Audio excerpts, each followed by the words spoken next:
काल आपण म्हटल्याप्रमाणे एमपीएससी प्रिलिमचा पेपर आधी आपण बघूया. असं म्हटलं जातं की युपीएससी मध्ये जसे लॉजिकल इलिमिनेशन वर्क होतात तसे एमपीएससी मध्ये होत नाही. बघा अल्टिमेटली आपला लॉजिकल इलिमिनेशनचा बेसिस हा आहे की एक्झामिनरने ऑप्शन तयार केले. एक ऑप्शन राईट आहे, 3 ऑप्शन त्यातले इनकरेक्ट आहे. आपल्याला एक्झामिनरनी काय विचार केलेला आहे याचा विचार करायचा आहे, एक्झामिनरनी चुका काय केलेल्या आहेत याचा विचार करायचा आहे. तो विचार झाला की मग प्रत्येक ठिकाणी काहीतरी लॉजिक मिळतं, ऍटलिस्ट मिळण्याचे चान्सेस असतात. त्यामुळे इथे आपण असं म्हणू की हा पहिला ऑप्शन इतक्या वेळा आलाय म्हणून ते उत्तर आहे, किंवा हे काहीतरी असं काहीतरी इलॉजिकल विचार करायचा नाही. आपल्याला फक्त काय करायचंय, एक्झामिनरच्या सायकोलॉजीचा लँग्वेजच्या बेसिसवरती की भाषेमध्ये काही त्रुटी आहेत का, भाषेमध्ये काही अडचणी आहेत का याचा विचार करायचा. पेज बाय पेज आपण जाणार आहोत. तुम्ही मला पहिल्यांदा सांगायचे की यातले तुम्हाला कुठले वाटतायत की जे लॉजिकल इलिमिनेशनच्या बेसिसवर तुम्हाला वाटतं सॉल्व्ह करू शकले असतो. असा कुठला प्रश्न असेल तर तो आपण आधी आयडेंटिफाय करूया. आहे का पहिल्या पेजवरती कोणता?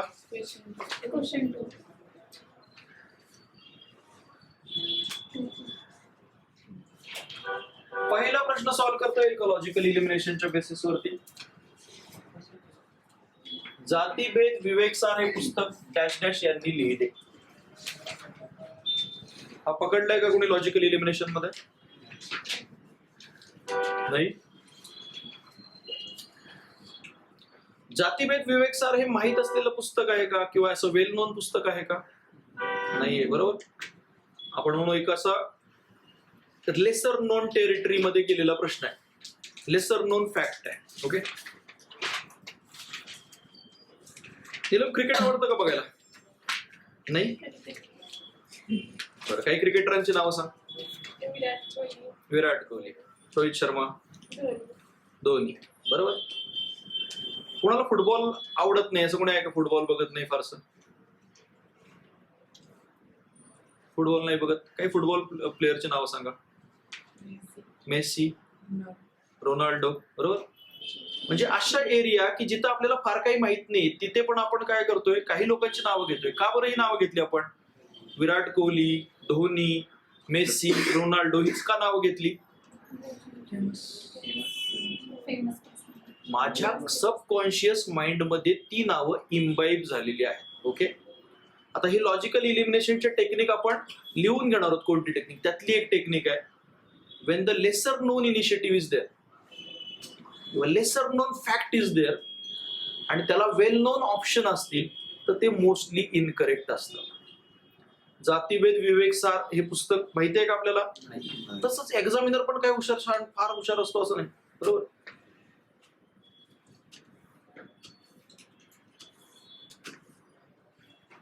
Second is the answer. Mahatma Phule, Vitthalramji Shinde, Bhaurao Patil ही अशी नावं आहेत की जी मला असं वाटतं समाज सुधारक सांगा तर मी पटकन येतील. हे कोण आहेत ऍक्च्युली? विराट कोहली, रोहित शर्मा, धोनी.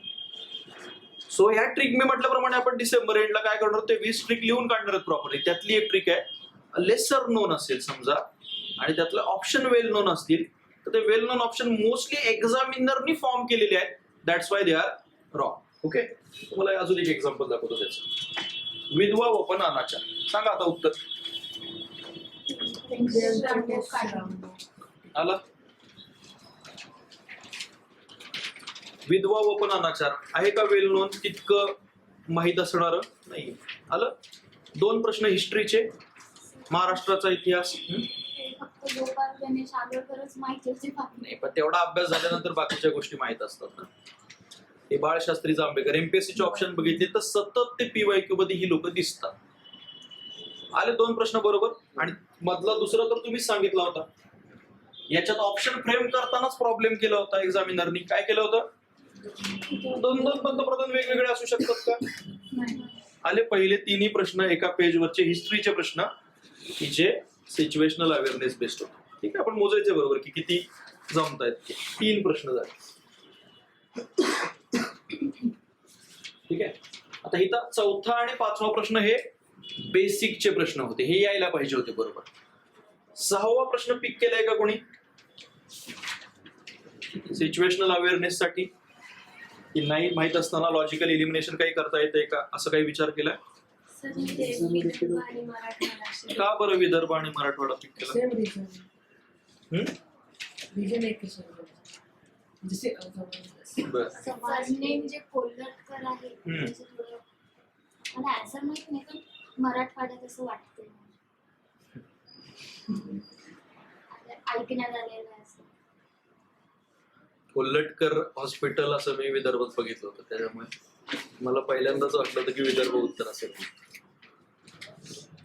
आपण बघूया की ह्याच्यात काही होता का चान्स. सुधारकांना आपले आई वडील, पत्नी, मुले आणि देश बांधव अशा सर्व निकटवर्तीयांचा विरोध पत्करून जगण्याचा प्रवास करावा लागतो हे सांगणारे वामनराव माधवराव कोल्हटकर हे समाजसुधारक डॅश डॅश येथील होते. ठीक आहे. आता ना हे जे स्टेटमेंट त्यांनी दिलंय ते त्यांनी ज्या लँग्वेज मध्ये बोललेलं आहे, त्यांनी ज्या भाषेत बोललंय याच्यापेक्षा एक्झामिनरनी ते फ्रेम केलेले आहे. म्हणजे हे वाक्याच्या अनुसरून ते काहीतरी बोललेले असणार आहेत, पण हे एकदम टिपिकल आपण म्हणू प्रमाण मराठी भाषेमध्ये बोललेलं वाक्य आहे. जे ते वेगळ्या प्रकारे बोललेले कदाचित असू शकतात. पण आता ऑप्शन बघितल्यानंतर विदर्भ, मराठवाडा, पुणे आणि कोल्हापूर हे ऑप्शन बघताना किंवा ऑप्शन फ्रेम करताना काही एक ऑप्शन त्यातलं बरोबर आहे, बाकीचे ऑप्शन एक्झामिनरनी काय केले, फ्रेम केले, तयार केले. बरोबर. पुन्हा आता कोणता ऑप्शन तयार केलेला वाटतो आणि कोणता ऑप्शन असं वाटतं की त्याच्या जवळ जाणारं उत्तर आहे. पुणे कोल्हापूर तयार केलं. का बरं असं वाटतं पुणे आणि कोल्हापूर तयार केलंय? तोंडावर असणारी शहर किंवा रिजन region. मराठवाडा विदर्भ असं रिजन दिले. इथं ना स्कोप खूप ब्रॉड करून ठेवलाय आणि एकंदर सगळं बघता एक रिजन स्पेसिफिक प्रश्न जास्त वाटतं रादर दॅन स्पेसिफिक लोकेशन. म्हणजे इथं आता बघा मला काय करायचं होतं, म्हणजे एक्झामिनरला ते कुठले होते, विदर्भ, मराठवाडा आणि आता ऑप्शन तयार करायचे. विदर्भ मराठवाड्याच्या वेळेला पश्चिम महाराष्ट्र किंवा पुणे आणि कोल्हापूर. सो जर या ऑप्शन मध्ये रिस्क घ्यायची होती, या प्रश्नामध्ये रिस्क घ्यायची होती, ती थोडीशी रिजन वरती घेणं गरजेचं होतं की विदर्भ आणि मराठवाड्यापैकी घ्यायला पाहिजे होतं. अर्थात हा प्रश्न थोडासा अवघड होता. ठीक आहे, आपण नाही पकडूया. इथे पण माहित असायला पाहिजे होतं, पण 7व्या प्रश्नामध्ये काही ना काहीतरी तिकडम करता आला असतं, काहीतरी विचार करता आला असता. आलाय का, पकडलाय का कुण्या प्रश्न? काय करता आला असतं?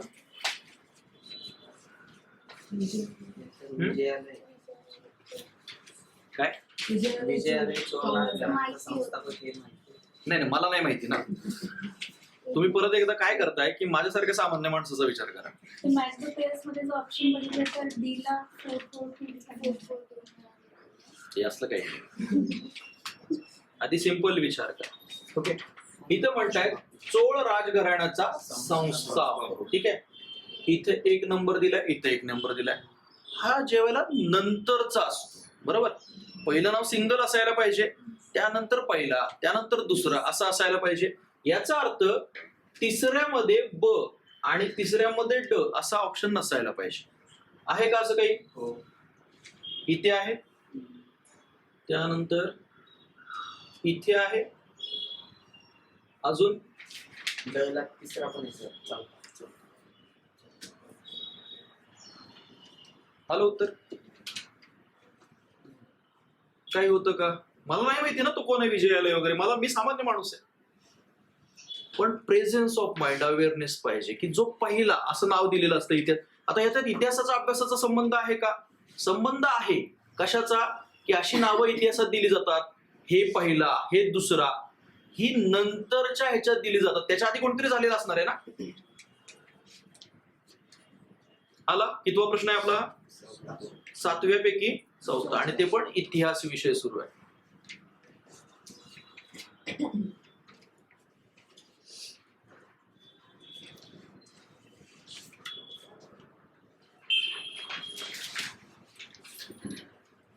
अकरावा. डॉक्टर चित्तरंजन दास यांनी 1917 मध्ये केलेल्या 4 प्रसिद्ध भाषणांना एकत्र करून खालीलपैकी कोणते पुस्तक प्रसिद्ध करण्यात आले?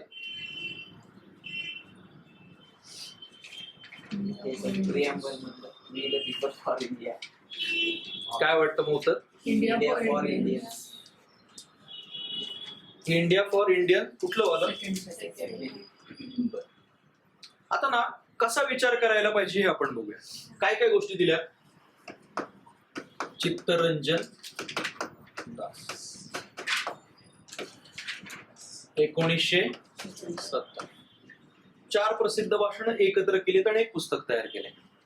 सुरुवातीच्या स्टेजला ना इव्हन प्रिलिमचा पेपर अटेम्प्ट करताना समजा ज्या वेळेला विचार जमत नाहीये त्यावेळेला मी त्यातल्या महत्वाच्या गोष्टींना बाजूला लिहून काढायचो.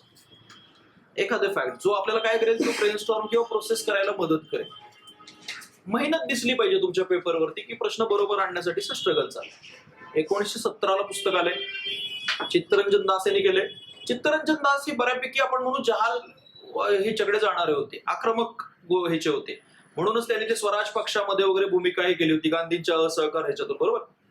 आता पुस्तकाचं नाव हा एक मेसेज असतो. पुस्तकाचं नाव फक्त पुस्तकाचं नाव द्यायचं म्हणून दिलेलं नसतं, त्यातून काहीतरी मेसेज कन्व्हे करायचा असतो. 1917ला आलेल्या पुस्तकातून काय मेसेज आणि कुणाला मेसेज कन्व्हे करायचा असेल. ब्रिटिशांना करायचं असेल. ब्रिटिशांना म्हणजे तुम्ही जे म्हणताय India for Indians, Indians for India, this is a given thing ना. इंडिया हा इंडियासाठीच आहे. बरोबर. मग ब्रिटिशांना काय मेसेज जाईल. Indians of India, India for Indians, India and Indians, यातल्या 4 पैकी कोणता असं वाटतो की 1917 मध्ये ते मेसेज कन्व्हे केलाय, पॉलिटिकल मेसेज. India for. तुम्ही निघून जा. भारत हा भारतीयांसाठी आहे.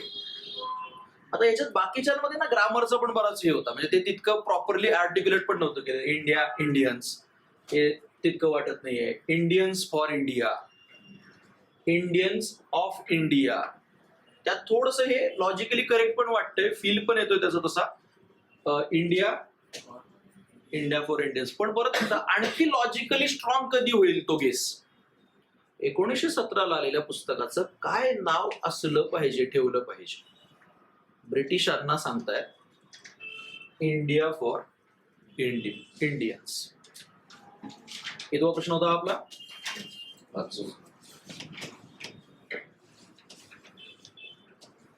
12व्या प्रश्नात काही करता येईल का. आता हे जे आहे ना की आपण म्हणू, तुम्ही म्हणाल की आधीचे 2 प्रश्नाचे लॉजिक अप्लाय करायचे का. लेसर नोन, वेल नोन. तर हा गोष्टच लेसर नोन आहे. आणि ही माणसं पण परत एकदा काय इतकी पॉप्युलर नाही. महात्मा गांधी वगैरे सारखं महात्मा फुलेंसारखं वगैरे ते कॉशियस नाही, त्यामुळे तो तिथे अप्लाय होत नाही.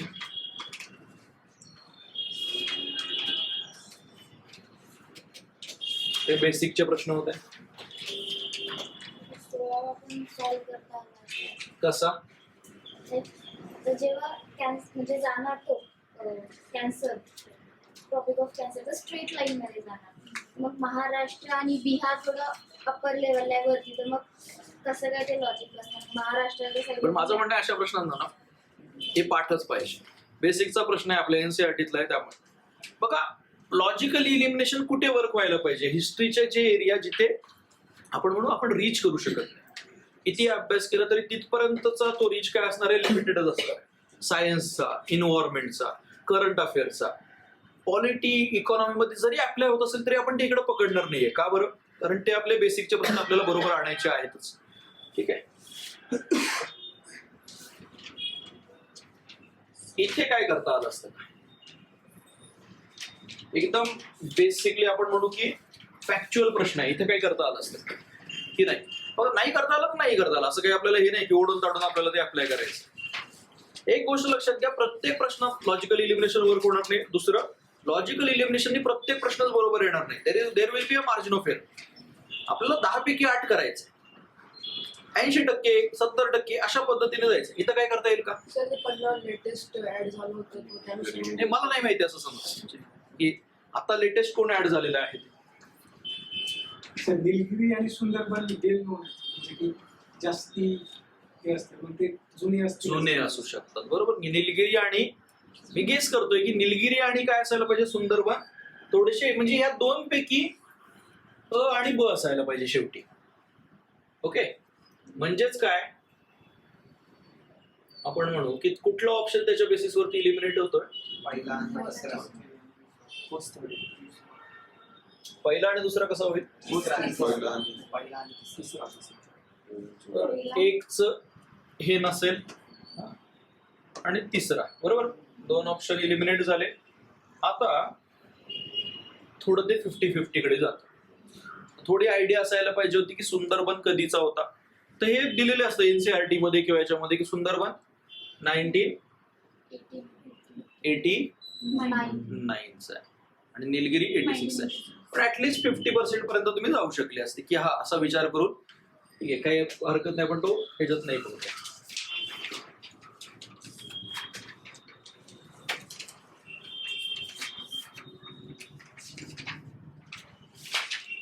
बेसिकचे प्रश्न आहेत.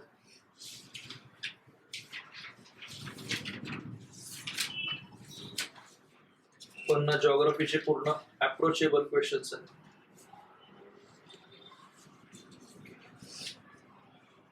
आता हा प्रश्न ना बऱ्याच लोकांनी चुकवलाय, त्यामुळे मी थोडस डिस्कस करतोय तो इथे 28 मध्ये.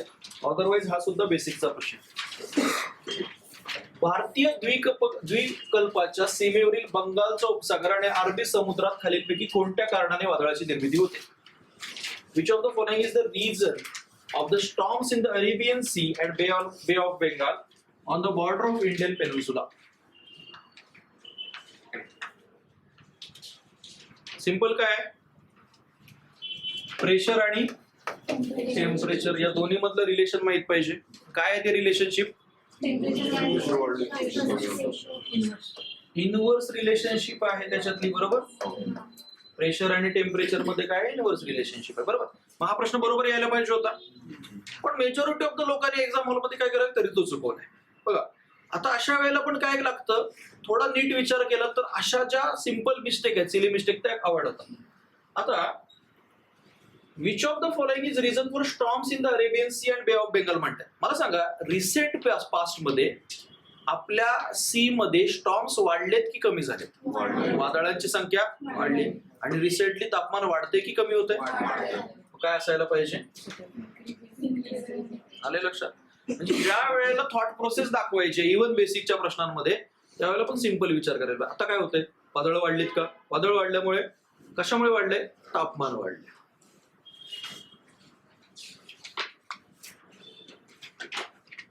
आता इथे पण फक्त 1-2 गोष्टी माहित असतील तरी पण बेसिक मध्येच ठेवूया आपण ते.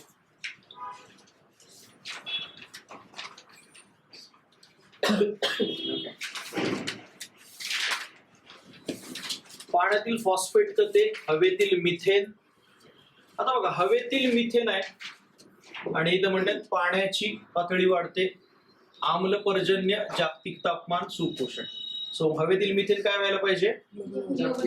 जागतिक तापमान वाढ. बी जर तिसऱ्यावरती घेतल्यामुळे 2 ऑप्शन इलिमिनेट होतात. आता मला कशावर फोकस करायचं आहे तर बाकीच्या ऑप्शन्स पैकी पाण्यातील फॉस्फेट खते, पाण्यातील कृत्रिम अमारोजके, detergent, synthetic detergent in water, हवेतील नायट्रोजन ऑक्साईड. हा युपीएससी ने पण प्रश्न विचारलाय ऍसिड रेन वरती बऱ्याच वेळेला. तर ते थीम्स पण काय होत आहेत, रिपीट होत आहेत. आता इथे युट्रोफिकेशनची वगैरे कन्सेप्ट आपल्याला बेसिक अंडरस्टँडिंग असणं अपेक्षित आहे. हा प्रश्न युपीएससीच्या विद्यार्थ्यांना तरी बरोबर यायला पाहिजे होता, कारण बेंगॉल फ्लोरिकन हा सरपटणारा प्राणी नसून तो पक्षी आहे, एवढं तरी माहित असतं तरी हा प्रश्न बरोबर आला असता. आता बऱ्याच लोकांनी काय केलं, ते म्हटले की त्यांनी ना सरपटणारा इंडेंजर्ड स्पीसीज विचारलाय आणि आम्हाला माहित होतं बेंगॉल फ्लोरिकन पक्षी आहे, मग आम्ही इंडेंजर्ड वर कुठला याचा विचार केला, लेदर बॅग वगैरे वगैरे. आपण प्रश्न काय आहे की कोण नाहीये ना सरपटणारा प्राणी, मग तो इंडेंजर्ड असो, तो मेलेला असो, काय काय फरक पडतो? बेंगॉल फ्लोरिकन पक्षी आहे, त्यामुळे तो इथं बसत. हा 33 नंबर मात्र बरोबर यायला पाहिजे होता. बऱ्याच लोकांनी सरप्राइझिंगली तो चुकवलाय, फक्त नीट वाचायचं होतं त्याच्यामध्ये. जीवशास्त्रज्ञांनी जैवविविधतेला धोका निर्माण करणाऱ्या घटकांबाबत पुढीलपैकी कोणता संक्षिप्त शब्दप्रयोग केला आहे? Which of the following acronym has been used by biologists to describe the factors that threaten to the biodiversity? जैवविविधतेला धोका निर्माण करणारी गोष्ट आयडेंटिफाय करायची. बरोबर, environmental impact assessment, IUCN international union for conservation of nature, environmental protection act. So हे सर्व पर्यावरण संरक्षणाच्या बाबतीतल्या गोष्टी आहेत. म्हणून म्हणले आम्हाला माहित नव्हतं हिप्पो. अरे पण मग ते काय माहित नाही म्हणून ते त्याला हे नाही करणार का? सो हिप्पो ऑप्शन असायला पाहिजे होता. ठीक आहे, हा पकडला होता का तुम्ही तुमच्या याच्यामध्ये? हा रिन्युएबल एनर्जीचा पण सोपा प्रश्न होता. धोकादायक पूर्ण कोणता असेल हा पकडलाय? फार माहित नसताना इन्व्हायरमेंट मिनिस्ट्री आन्सर असायला काही डाऊट नसायला पाहिजे. डायरेक्टली माहित असेल नसेल सिंपल विचार. पकडलाय का सगळ्यांनी की नाही पकडलं कोणी? अन्न सुरक्षा विधेयक पाठ असायला पाहिजे. 38 नंबरचा पकडलाय का तुम्ही? पकडलाय? लॉजिकल एलिमिनेशन करंट मध्ये वाचलं. लॉजिकल इले मला नसेल माहिती तर मी आणू शकतो का प्रश्न उत्तर हा बरोबर याचं? 50-50 वर येत होतं फर्स्ट आणि फोर्थ. फर्स्ट आणि सेकंड. पुन्हा एकदा काय गरीब माणूस आहे बरोबर, माहित नाहीये, अभ्यास नाहीये, काय करायचं? फर्स्ट आणि सेकंड 17 4 इंडियाचे एफर्ट्स आता चांगले पद्धतीने. मग रँक चांगली असेल. मग किती असेल पाहिजे? 17. सर आता 99 आहे आणि त्यांनी 2020 विचारलं आहे. मी काय म्हणतो मला नाही माहिती ना रे आता किती आहे. सर जे लेसर आहेत ते पकडायचे, जे आताचे म्हणजे 90-92 ते करायचे. का? सर ते 17th असतं तर मे बी आपण जे खूप मोठी अचिव्हमेंट असते तर ते माहित असायला पाहिजे होतं. आणि 100 एवढा रँक आपला HDI मध्ये आपण किती माग असतो? हा. सस्टेनेबल डेव्हलपमेंट मध्ये 17 आणि 25 रँक असते. तर मोदीजी तो फिरून मला ना आपले पंतप्रधान प्रिलिमचे प्रश्न सॉल्व्ह करण्याचे मला एक महत्वाचा आधार वाटतं. चिल्ला की सबको बताई नाही ना जर असेल तर गप्प राहतील का? गप्प राहणारे आहेत का? नाही ना. मग याचा अर्थ काय गोंधळ घालणारच ते. असं नाही घातलेला. हे तर एक्स्ट्रीम. आता 117 आणि 125 एक बरोबर आहे, एक एक्झामिनर तयार केलंय. कोणतं बरोबर आहे आणि कोणत्या एक्झामिनरनी तयार केलं? 125 का 125 तयार केलंय? एक्झॅक्ट नंबर आहे. 117 आन्सर असल्यामुळे माझ्या सबकॉन्शियस मध्ये दुसरा ऑप्शन तयार होतो 17. येतंय लक्षात? माणूस आळशी प्राणी आहे. फक्त एक कट केला आणि 17 ऑप्शन तयार केला. एक दुसरा ऑप्शन तयार केला तो एकदम नियर बरोबर 125 150 100. तुम्ही काय ऑप्शन तयार कराल आणि काय ऑप्शन असणार आहे उत्तर याचा विचार करा. 117 असा कॉन्शियस नाहीये, तो आकडा आहे, ऍक्च्युअल आकडा आहे आणि बाकीचे ऑप्शन तयार केले. 117 हा असायला पाहिजे तसं सिच्युएशनल अवेअरनेस.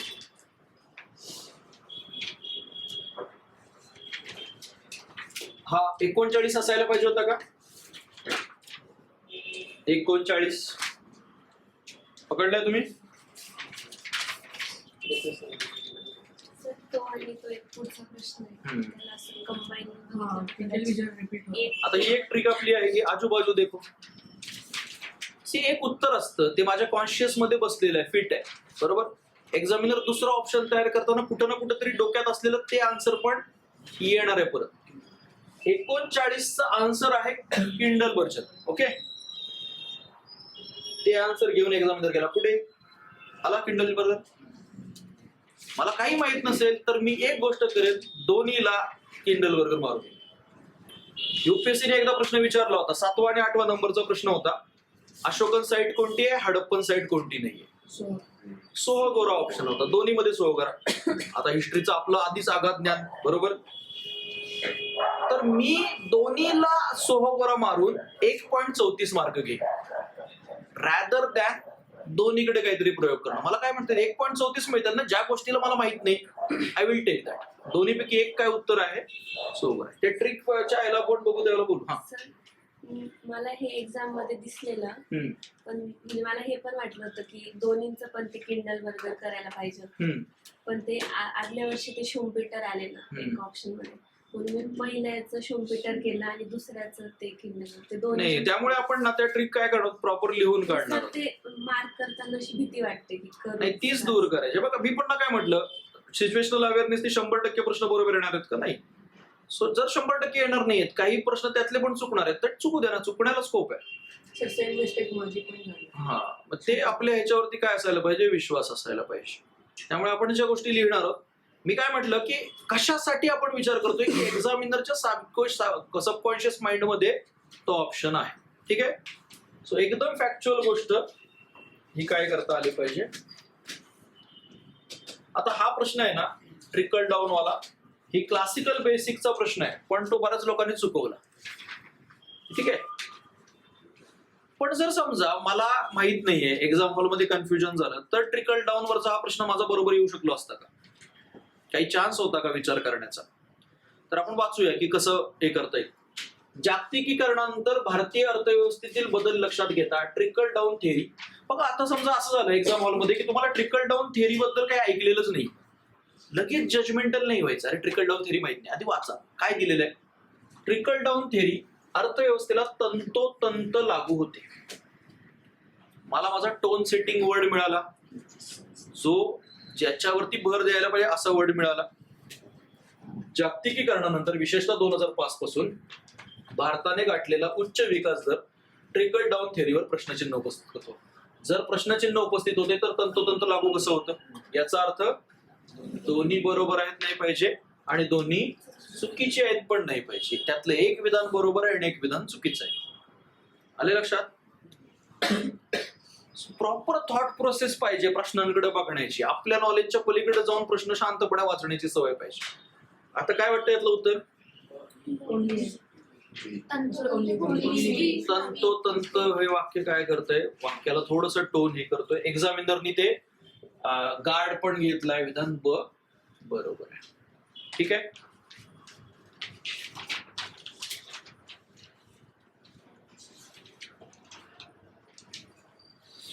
हा सोपा प्रश्न होता 42वा. ठीक आहे. सिच्युएशनलचाच होता की राष्ट्रीय हवामान कृती कार्यक्रमांमध्ये खालीलपैकी कोणत्या राष्ट्रीय अभियानाचा समावेश केला नव्हता? तर आरोग्य अभियान हा वेगळाच विषय आहे. राष्ट्रीय आरोग्य अभियान वेगळा आहे. तर हा पण प्रश्न काही लोकांनी हा पण चुकवलाय, पण मेजॉरिटी ऑफ द लोकांनी आणलाय बरोबर.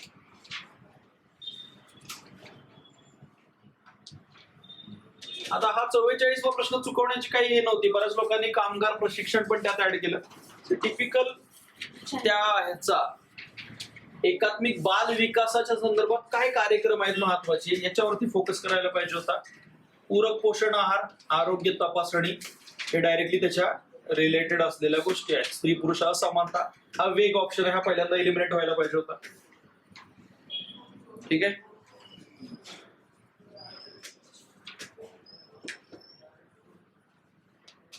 आता हे जे प्रश्न आहेत पुन्हा एकदा एमपीएससीच्या केसमध्ये पाठ असायला पाहिजे, माहित असायला पाहिजे. पण समजा या प्रश्नामध्ये मला आयडिया नाही तितकी. 2011च्या जनगणनेनुसार 2011 मध्ये देशातील एकूण लोकसंख्येपैकी 13% लोकसंख्या खालीलपैकी कोणत्या शहरात होती? सो कोणते ऑप्शन मी पिक केले पाहिजे की भारतातील असे 3 शहर की ज्याची लोकसंख्या ऑलमोस्ट देशाच्या 13% आहे. मुंबईला बाय डिफॉल्ट पकडायला पाहिजे बरोबर. आता बघा 13% लोकसंख्या होती मुंबई, त्याच्यानंतर दिल्ली पकडायला पाहिजे. त्याने काय एलिमिनेट होतो? एक ऑप्शन एलिमिनेट होतो. आता चेन्नई आणि कोलकाता यापैकी जर मला कुठलं पिक करायचं असेल तर कलकत्ताची डेन्सिटी आणि वेस्ट बेंगॉलची हे पण आहे. अर्थात हे थोडस पाठ असायला पाहिजे. एमपीएससीच्या याच्यामध्ये लोकसंख्या हा चॅप्टर असा आहे की युपीएससी नाही विचारत असे प्रश्न, पण एमपीएससी विचारते. ते लोकसंख्येचे प्रश्न करता येतात बरोबर. ओके. आता ह्या प्रश्नावरती ना बऱ्याच लोकांचा आक्षेप होता एमपीएससीने दिलेल्या उत्तरावरती. पण this is a classical example of situational based awareness based question. तुम्हाला काय माहिती आहे यापेक्षा तिथे काय दिलेलं आहे याच्यावरती फोकस करणं गरजेचं होतं. लिंगाधारित मानव विकास निर्देशांक हा आरोग्य, शिक्षण, सबलीकरण आणि श्रम यांचा संयुक्त निर्देशांक आहे. वरील 4 घटकांचा विचार केल्यास स्त्री पुरुष असमानतेमुळे मानव विकासावर प्रतिकूल परिणाम होतो. आता लोकांचं म्हणणं काय आहे की जेंडर डेव्हलपमेंट इंडेक्स हा वेगळाच गोष्ट आहे. ती कोण पब्लिश करतं? जेंडर डेव्हलपमेंट इंडेक्स कोण पब्लिश करतो? युएनडीपी. युएनडीपी जे जेंडर डेव्हलपमेंट इंडेक्स हे करते त्याच्यामध्ये क्रायटेरिया काय आहेत? 3च आहेत बरोबर. ओके, 3च क्रायटेरिया आहेत. लोक म्हटले नाही मग हे पहिला प्रश्न वाक्य तर चुकीचं असायला पाहिजे, फक्त ब उत्तर असायला पाहिजे. अरे पण हे वरतं म्हणतायत ना ते की हे 4 फॅक्टर कन्सिडर केल्यानंतर मग जर तुम्ही ब बरोबर म्हणताय तर पहिलं पण बरोबर पाहिजे. ही 2 वाक्य एकत्र वाचली पाहिजेत. एक्झामिनरला काय अपेक्षित आहे उत्तर याचा विचार करा. तुम्हाला काय वाटतं उत्तर याच्यापेक्षा एक्झामिनरला काय अपेक्षित आहे. लिंगाधारित मानव विकास निर्देशांक हा आरोग्य, शिक्षण, सबलीकरण आणि श्रम बाजार यांच्या संयुक्त निर्देशांक आहे. वरील 4 घटकाचा विचार केल्यास स्त्री पुरुष असमानतेमुळे मानव विकासावर प्रतिकूल परिणाम होतो. ते ना असं एकदम एक्स्ट्रीम ह्या एका पर्टिक्युलर इंडेक्स बद्दलचा प्रश्न नाही येतो. या गोष्टी विचारात घेतल्यानंतर हे होतं का असा प्रश्न आहे. आणि दोन्ही वाक्य एकत्र वाचल्यानंतर एक्झामिनरला काय अपेक्षित आहे याचा एक अंदाज येतो. हा पकडला होता का तुम्ही? ओके, हा पण बेसिकचा प्रश्न होता.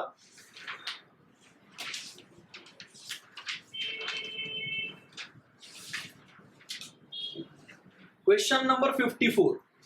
सर तू त्याच्या आधीचा तो मेन ऑब्जेक्टिव्ह आहे ना 20 पॉईंट प्रोग्राम, तो पकडलाय तुम्ही सिच्युएशनल मध्ये. तर ते तर म्हणजे मी जेव्हा प्रश्न सॉल्व्ह करत होते मेन ऑब्जेक्टिव्ह सगळे असं नसते की एक असेल. मला तिथे दोन्ही पण वाटलेलं ते एक असेल म्हणून मी एकच मार्क केलं. का बरं असं केलं? ते जनरली मेन ऑब्जेक्टिव्ह एकच असतं असं नाही, असं काय कोण म्हणतात? सर ते युट्यूब नाही, तसं काय मेन ऑब्जेक्टिव्ह एकच थोडी आहे. सर मला तिथे दोन्ही पण बरोबर वाटलेले पण ते नाही, मग त्यावरती अपेक्षित काय आहे तिथे एक्झामिनरला हे लक्षात घ्या. बघा, राहणीमानाचा दर्जा सुधारणा करणे आणि दारिद्र्य रेषेखालील लोकांना सहाय्य करणे यात काय फरक आहे? सेमच गोष्टी आहेत ना दोन्ही. सो आपल्या ह्याच्यावरतीच ठाम राहायला पाहिजे. आपल्याला तिथे एक्झामिनरला काय अपेक्षित आहे याच्यावरती जास्त फोकस असायला पाहिजे. मुख्य उद्दिष्ट एकच असतं. ह्यांनी नवीन स्कीम काढल्यात का अशा? गव्हर्नमेंटला पण नुसतं माहिती बरंचदा मुख्य उद्दिष्ट काय. तुम्ही कोण सांगता एकच उद्दिष्ट? ठीक आहे. खालीलपैकी कोणत्या निरीक्षणाद्वारे विश्व स्थिर नसून ते विस्तारित आहे याबद्दल पुष्टी मिळते? Which of the following confirm that universe is not static but expanding. याला आपण म्हणतो कॉम्प्लिमेंटरी ऑप्शन्स. या 2 पैकी एक उत्तर असायला पाहिजे, आयदर रेड लाईट किंवा ब्ल्यू लाईट. ठीक आहे, 100% नाही जाणार पण 50% चान्स आहे. Red shift in the light, blue shift in the light, या 2 पैकी एक असायला पाहिजे. Clear?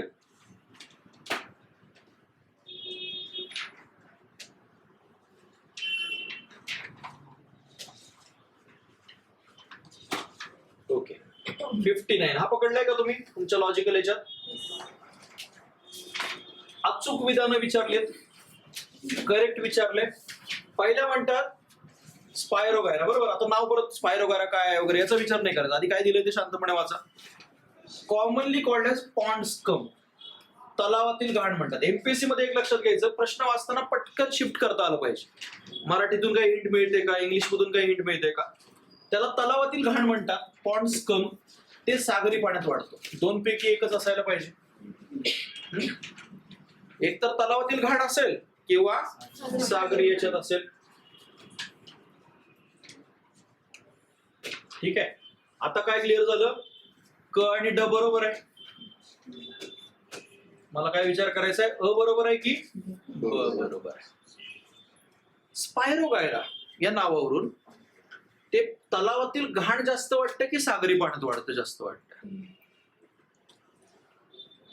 Correct regarding spirogyra algae. काय वाटतं? पॉन्ड स्कम जास्त वाटतं. आता पुन्हा एकदा विचारलं की सागरातले असेल का वगैरे, मला सांगा पॉन्ड स्कम हा एक्झामिनरला शब्द तयार केलेला वाटतो का? एवढा हुशार वाटतो का माणूस तुम्हाला? So answer is A C D. होता का सायन्सचा प्रश्न? ठीक आहे. एक गोष्ट लक्षात घ्या, आपल्याला मराठी वाचता येतं, आपल्याला इंग्लिश वाचता येतं, आपल्याला वाचलेलं समजतं. या कॉम्प्रिहेन्शनच्या बेसिसवरती प्रश्न सॉल्व्ह करायचे. ठीक आहे. आता हा तर एकदमच फालतू प्रश्न होता. स्क्लेराइड्स कोणते विचारले? बरोबर, स्क्लेराइड्स ए बी डी. हा पण काही लोकांनी सॉल्व्ह नव्हता केला. हा पकडलाय तुम्ही? होतं का काही त्या प्रश्नामध्ये? म्हणजे फक्त चष्म्याचा नंबर चांगला असायला पाहिजे, बाकी काही त्याच्यामध्ये नव्हतं. हार्मोन्स कोणते आहेत मेन्स्ट्रुअल सायकलचे, बेसिकचा प्रश्न आहे, माहिती आपल्याला.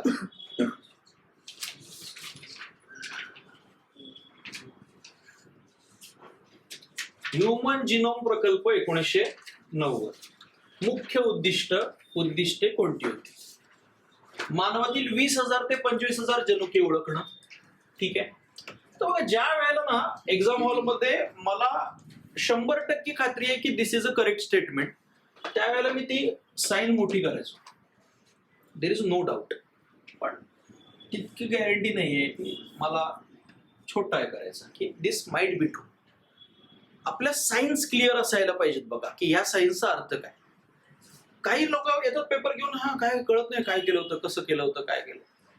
पुढच्या वर्षी परीक्षाच द्यायला नाही पाहिजे, देऊ दिली नाही पाहिजे त्या लोकांना.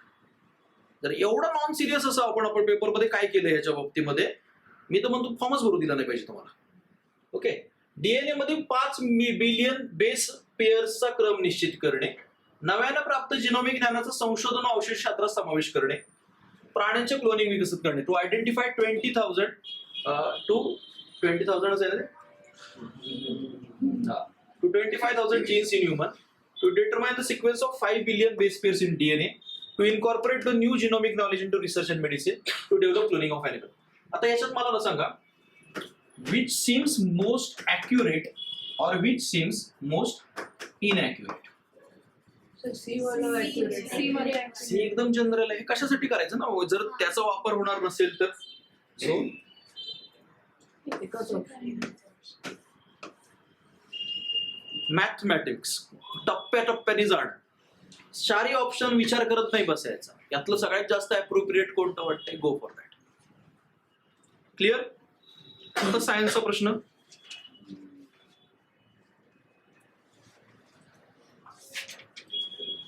हम्म. 66. सांगा बरं कसं सॉल्व्ह करायचा माझ्यासारख्या माणसाने ज्याला सायन्स वगैरे काय कधी अभ्यास केला नाही असा. सर 65. 65 पण घ्यायचं. काय करायचं इथे? सर एनर्जी प्रोडक्ट्स मध्ये खालीलपैकी जर काही जाळलं पण तरी फूड इतकं बर्न केलं की त्यातून CO2 बाहेर येतो, जो कार्बन प्रोड्यूस करेल. नंतर कोळसा पण जाळला तर CO2 बाहेर येतो. बरं. आणि बायोगॅस मधून पण मिथेन बाहेर येतो. पूर्ण फक्त जिओथर्मल सोर्स. ए पण इलिमिनेट करायला पाहिजे. लाकूड जाळल्यावर निघेल कार्बन. क असायला पाहिजे geothermal. Biogas methane produce. Okay. तो सिंपल पुन्हा एकदा प्रश्न होता. हा पण चुकवलाय मेजॉरिटी ऑफ द लोकांनी. साधा विचार करायचा होता की कार्बन कशातून येईल. पुढे हे सांगा, हे किती लोकांनी पकडले लॉजिकल इलिमिनेशन मध्ये? मला नाही माहिती बरं का कोव्हॅलंट बॉन्ड म्हणजे काय. म्हणून उत्तर का नाही असं डबल विबल वाला नाही ट्रिक. बघा, आपल्याला काही डबल आलाय, टिबल आलाय, चौबल आलाय असलं काही नाही पाहिजे. आपल्याला काय, एक्झामिनर मिस्टेक कमिट करतात, एक्झामिनर ऑप्शन फ्रेम करतात, त्या रिलेटेड काही मिळत असेल तर ठीक आहे. अदरवाईज आपल्याला काही त्याच्यामध्ये हे नाही. काही प्रश्न इनवे आपल्याला सोडायचे पण आहेत. बघा, विचार करा की काही मिळतंय का? सर्व जादूची कांडी काही फिरवून होतंय का? ते मग अशी बघितले ते सिमिलर 117 आणि 17. हा. तसे ते कोव्हॅलंट बॉन्ड आणि कोऑर्डिनेट कोव्हॅलंट बॉन्ड हे वाटतंय. सिमिलर. त्यापैकी एक असायला पाहिजे. ओके. आता मी जे म्हटलं ना तुम्हाला की हे सगळा खेळ एक्झामिनरच्या मिस्टेकचा, एक्झामिनर काय करतो याचा आहे, बरोबर.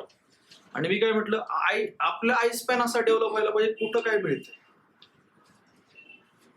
बॉन्ड बॉन्ड बॉन्ड बॉन्ड, बंद बंद बंद.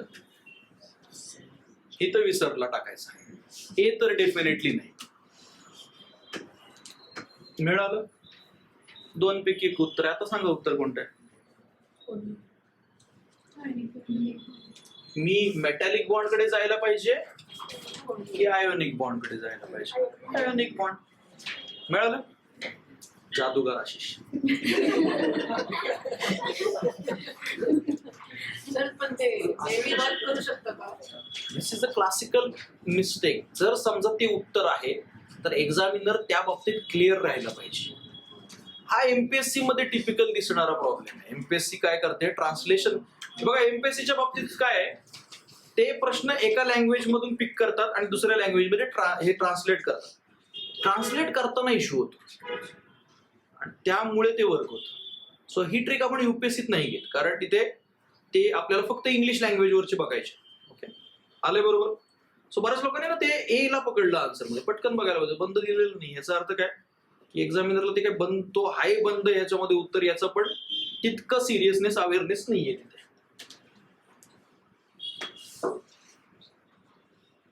हा एक 70 नंबरचा प्रश्न त्याने उगाच आपला दिला होता. हा आलाय बरोबर सगळ्यांचा. 1 2 3 फक्त शिकायचं होतं.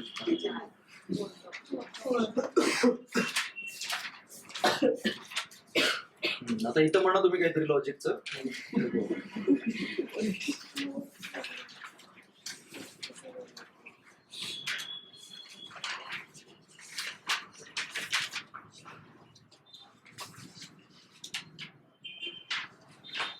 संविधानवाद संकल्पना अमेरिका. पुन्हा बघा एरिया, बघा जिथं आपण बघतोय प्रश्न कोणते आहेत. Science, history, current, environment. Okay, हा आलाय का तुमच्या ह्याच्यात, हा आहे का तुमच्या ह्याच्यात. बघा 6व्या राष्ट्रीय जल पुरस्काराकरता आवेदन 2024 रोजी मागवण्यात आले. राष्ट्रीय जल पुरस्कार 9 प्रकारांमध्ये प्रदान केला जातो. जलशक्ती मंत्रालयाद्वारे राष्ट्रीय जल पुरस्कार 2016 पासून देण्यात येतो. 16 आणि 6वा हे मॅच होत नाही. ठीक आहे.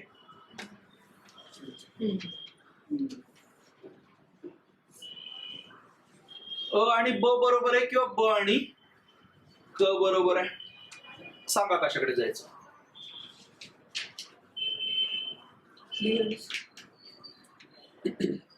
अ आणि ब कडे जायचं की ब आणि कडे जायचं. आपण आधीचं काय 2 ऑप्शन इलिमिनेट केले ते कळलंय ना. बाबा कधीपासून दिला जातोय, 16 पासून. तर किमान 8 झाले पाहिजे होते, 7 झाले पाहिजे होते. ते काय म्हणताय, 6वा पुरस्कार आहे. याचा अर्थ आयदर 2016 चुकीचा आहे किंवा आयदर 6वा पुरस्कार चुकीचा आहे.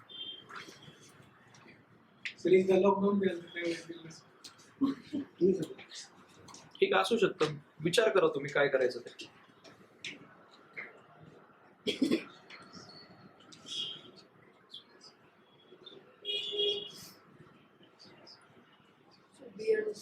बी आणि सी का. सर म्हणजे मोदी गव्हर्नमेंट जेव्हा आलं होतं, म्हणजे तसं मी लॉजिक लावलं होतं, तेव्हा लगेच आणले होते जलशस्त्र. अजून सर ऑप्शन्स मध्ये पण हे जास्त वेळ आहे. ठीक आहे, त्याचा आपल्याला कन्सर्न नाही. मग जर ए जास्त वेळ आहे तर मग ए ला घ्यायला पाहिजे असं तुझं म्हणणं आहे की कट करायला पाहिजे. एला घ्यायला, सॉरी एला कट करायला पाहिजे का. तूच कॉन्ट्राडिक्ट करते स्वतःला. करता येईल ना काही कळ, पण का करायचं ते सांग. मी सगळं कट करतो. तारीख पण दिली असं डिटेल मध्ये दिला येईल ना. पहिला ऑप्शन कॉपी पेस्ट वाटतोय का, काल आपण बोललो त्याप्रमाणे वाटतोय का. दुसरं असं, जलशक्ती मिनिस्ट्री तुम्हाला जर थोडस री असेल तर थोडी रिसेंट मिनिस्ट्री आहे. 6वा जल पुरस्कार असण्याचे चान्सेस वाटते. 2018 वगैरेला मिनिस्ट्री आलेली दिसते 2016च्या जागी. सो 2016 पासून देण्यात येतो हे चुकीचं आहे. अ व ब बरोबर. ठीक आहे.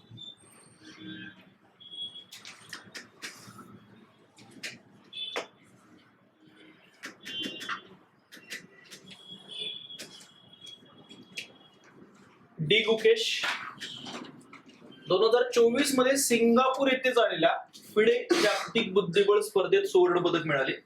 2024 मध्ये सिंगापूर येथे झालेल्या फिडे 45 बुद्धिबळ ऑलिम्पियाड मध्ये ओपन टीम मध्ये सुवर्ण पदक मिळवले.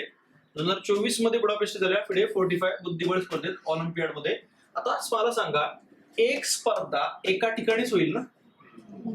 आयदर ती सिंगापूरला झाली असेल किंवा बुडापेस्टला झाली असेल. वर्ल्ड कप वुमनचा 2025चा भारतात झाला आणि ऑस्ट्रेलियात झाला असं म्हणता येईल का? म्हणजेच काय? दोन्हीपैकी हो बरोबर आहे. आता सांगा ह्या दोनपैकी कोणतं बरोबर आहे? इतकं आपल्याला माहितीये की तो एकटा जिंकला होता, बरोबर. वैयक्तिक मध्ये सुवर्ण पदक मिळवलं. आणि तेवढं सिच्युएशनल अवेअरनेस होतं की फक्त वैयक्तिक मध्ये जिंकलाय. आला बरोबर करंट अफेअरचा पुन्हा एकदा प्रश्न.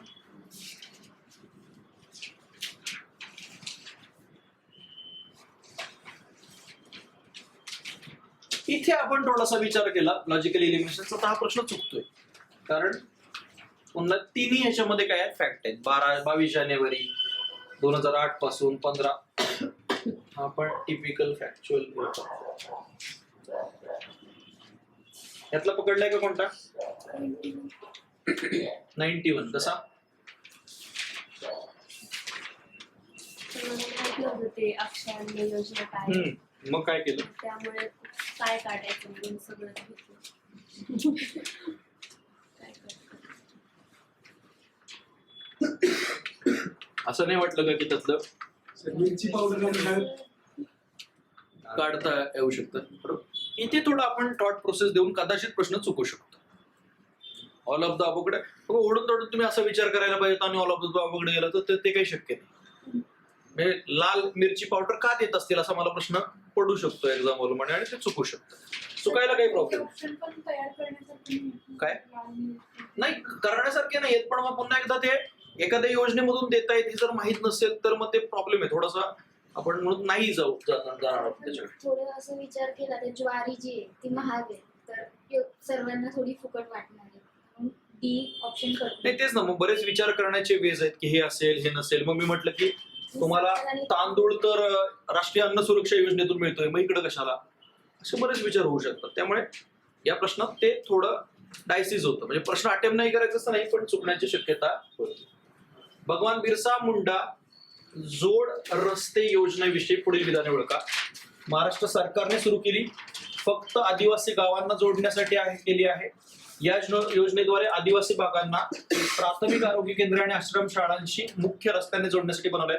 बघा दोन्ही ऑप्शन इंटरकनेक्टेड आहेत. ओके, म्हणजे ब आणि क असायला पाहिजे का? ही योजना महाराष्ट्र सरकारने जानेवारी 2025 मध्ये बंद केली. पण त्याचा ऑप्शनचा आपल्याला विचारच करायचा नाही. आपल्याला विचार काय करायचा आहे? पुन्हा एकदा हे ऑप्शन 2 कॉम्प्लिमेंटरी आहेत. महाराष्ट्र सरकारने सुरू केली आहे, महाराष्ट्र सरकारने बंद केली आहे. बंद केली आहे की नाही प्रश्नच नाही, पण महाराष्ट्र सरकारची योजना आहे हे तर कन्फर्म झालं ना. आहे हा करंट अफेअरचा प्रश्न.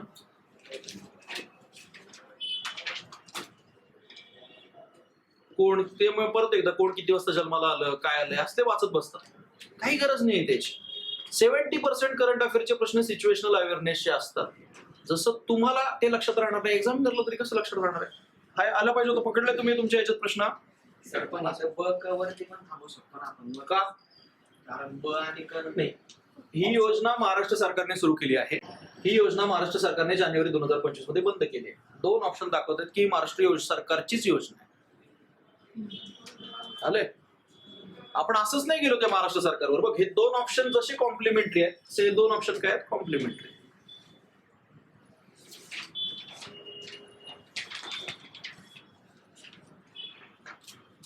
हा करंट अप्रोचेबलचा प्रश्न होता, न्यूज मध्ये होता, हे यायला पाहिजे होता. 94 पॉईंट सिंधू जल करा. ओके, 96 हा सोडवायचा का? कसा आणायचा बरोबर?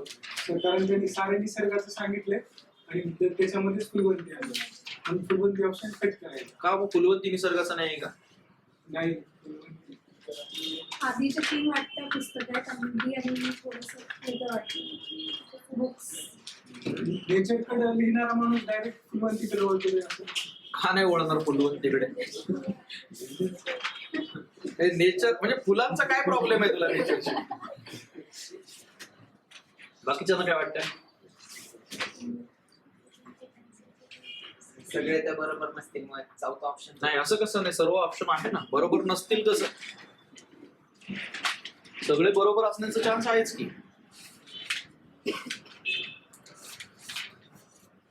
तुम्ही तयार केलेलं आहे. का बरं वाटतं की तयार केलं? केलं मूवी वगैरे आला होता त्या बोलवंती वगैरे आला होता बरोबर. अजून थोडा नीट विचार करू आपण. बघा कशी नाव आहेत: रातवा, पाखरमाया, चकवा चांदण आणि एकदम निरुत्साही आणि अरसिक एक्झामिनर जंगलाचा पाऊस.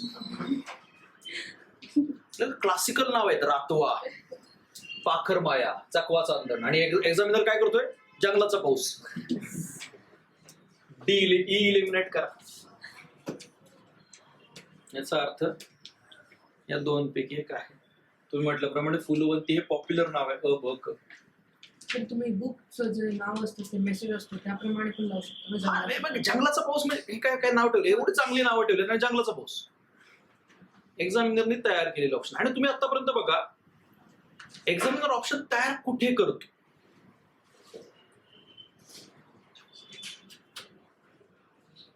हा ऑप्शन तयार केला शेवटचा.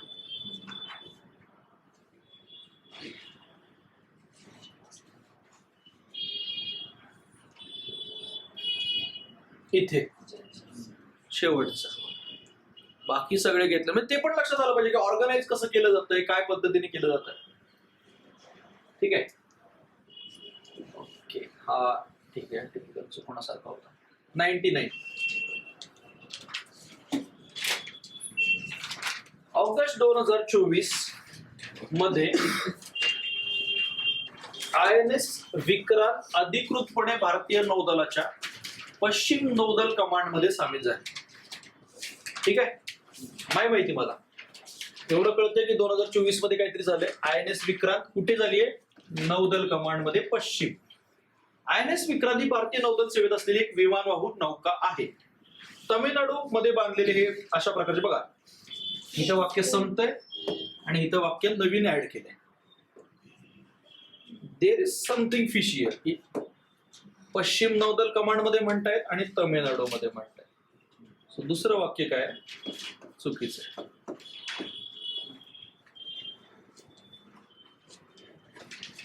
एक्झामिनरचं इंटरव्हेन्शन दिसतंय कारण असे दोन वाक्य, एक फुल स्टॉप नंतर दुसरं वाक्य काय केलंय? कॉपी पेस्ट केलंय पुन्हा एकदा आणि त्यात ते तमिळनाडू हे काय केलंय? चुकवलंय. क्लिअर? किती प्रश्न होते? सिच्युएशनल अवेअरनेस किती? 24. आपण म्हटलं युपीएससी ला 30 बरोबर आणायचे, एमपीएससी ला 24 प्रश्न. ज्याचा अभ्यासापेक्षा application, situational based decision making, शांतपणे वाचणं, प्रश्नातल्या गोष्टींवरती फोकस करणं याच्याशी संबंध आहे. तुम्ही फक्त रिलाय राहिले की मला अभ्यासातून ते उत्तर मिळणार आहेत, अभ्यासातून मिळणार तर नाही मिळणार आहे याचा विचार करा. काय म्हणतो आपण एमपीएससी ला नाही ना लॉजिकली 24 प्रश्न होते. आणि असं मला नाही मी परत एकदा तुम्हाला ह्याच्यातले पकडले. पॉलिटीमध्ये जसा विचार करता येण्यासारखे प्रश्न आहेत, जिओग्राफीमध्ये तसा विचार करता येण्यासारखे प्रश्न आहेत, पण ते आपण नाही पकडले. टिपिकल जे आहेत सिच्युएशनलचे तेच पकडले. हे सोडून तुम्ही कुठलं पकडलं होतं का की तुम्हाला वाटतं की काहीतरी जादूची कांडी वगैरे फिरवता येईल असं? तुमच्या लेवल तुमच्याकडून किती आयडेंटिफाय करून झाले होते? तर ते एक होतं मालदीवची इलेक्शनची पार्टी होती ते पण एक हा त्याच्यामध्ये पण 50% होत होतं मालदीव नॅशनल पार्टी. आणि ऍक्च्युली नीट बघितलं तर एक लक्षात येते एक्झामिनरने बनवलं. किती नंबरचा प्रश्न आहे तो? सर माझं 20 सेट जवळपास करंट मध्येच आहे. 93 हाच आहे ना. हा आता बघा इथे काय केले त्यांनी. आपण म्हटलं ना दोन complimentary option, people's national congress, Maldives national congress. आता हे एक्झामिनरचं कुठपर्यंत चालतंय बाबा? पीपल्स नॅशनल, पीपल काढला, काय टाकला? आलाय तो पण येतोय 25. अजून हिस्ट्रीमध्ये पण आहे दिवाणी अमीर कोळी 50-50 कसं होतं? दोन ऑप्शन सेम आहेत. तुला पण ते थोडं हिस्ट्रीमध्ये अवघड होईल. दिवाणी कोळीच्या बाबतीमध्ये एनसीआरटी दिलेली फॅक्ट आहे. न्यू एनसीआरटी मध्ये दिलेली गोष्ट आपल्याला पाठच ठेवायचे युपीएससी प्रिलिमच्या दृष्टीने.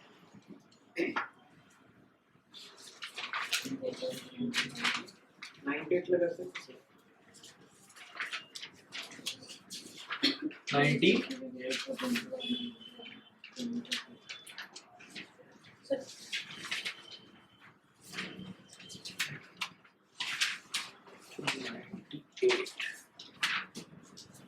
इथे काय करता येईल सांग? सी ऑप्शन मध्ये सॉरी सी स्टेटमेंट मध्ये हा सी स्टेटमेंट मध्ये की युजली न्यूक्लिअर प्रोग्राम्स बाहेरचे देश जास्त सपोर्ट करत नाही. बाहेरचे देश सपोर्ट करत नाहीत की आपण अलाउड नाही आपण करत? allowed नाही करत. आता ना त्याच्यामध्ये ऍक्च्युअल कन्सर्न काय आहे? त्या वाक्याचं टोन. या सुधारणेमुळे अणु ऊर्जा प्रकल्पामध्ये परकीय क्षेत्रातील गुंतवणुकीला प्रोत्साहन मिळेल अशी अपेक्षा आहे. आपण तो टोन जर बघितलं तर असं वाटतं की अरे का हे असू शकत नाही, बरोबर. पण मग फक्त क्लिअरली तिथं माहित असायला पाहिजे की न्यूक्लिअर ह्याच्यामध्ये अलाउडच नाही. सर तो एक क्वेश्चन आहे मॅरिज्युआनाचा, तो पण सॉल्व्ह करू शकतो. ओके, कितवा नंबरचा आहे? माझा स्टेट बी कोणता? मॅरिज्युआनाचा आहे ना. सायन्सच्या एरियामध्ये आहे.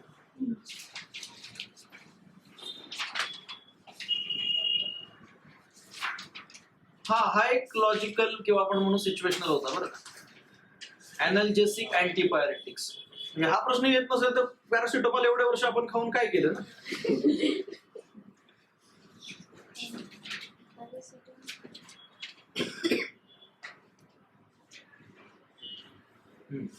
हा काय करता आलं असतं इथे?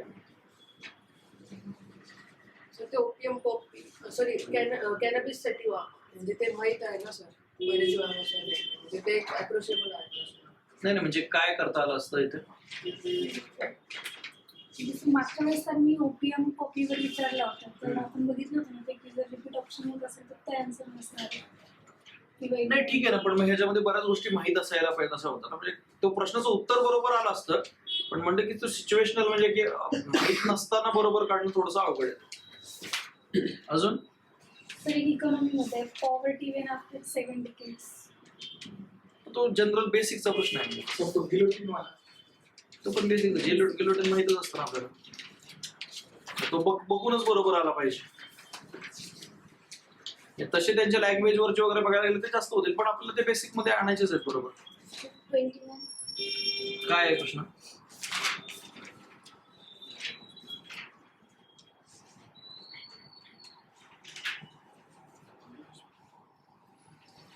काय करायचं ते? त्यांनी असं विचारलं की नदन टीप काय आहे काय आहे. मग तो एक चुकीचा ऑप्शन विचारला. तर मग आपण एक जाऊ शकतो की हा नॉर्थला लडाख आहे, साऊथला आहे, पण आसाम एकदम नाही पण मग जॉग्राफी बेसिकचा प्रश्न आहे ना. ते सोपा प्रश्न आहे, पण तो जॉग्राफी बेसिकचा प्रश्न आहे. सर इकॉनॉमिक्स मध्ये एक क्वेश्चन आहे, तो national mission was not included in national climate action program मध्ये, मग त्याच्यामध्ये हेल्प नाही आहे बाकीचे. हा मग तो पकडला ना आपण. तो पकडलाय आपण. अजून कोणता आहे का? तुम्ही किती पिक केले होते यातले प्रश्न जे सिच्युएशनल अवेअरनेस बेस्ड होते?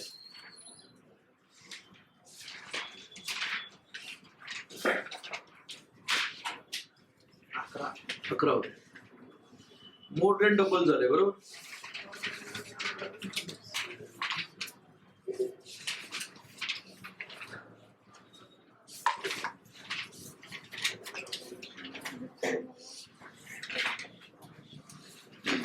सेक्स रेशोचा मॅच कितवा प्रश्न आहे? माझा बी सेक्स.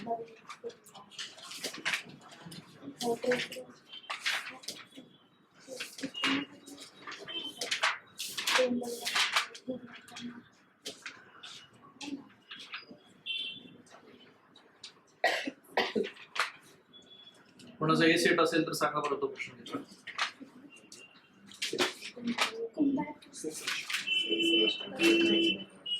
सेक्स रेशोचा आहे मॅच केला. Sex ratio 27.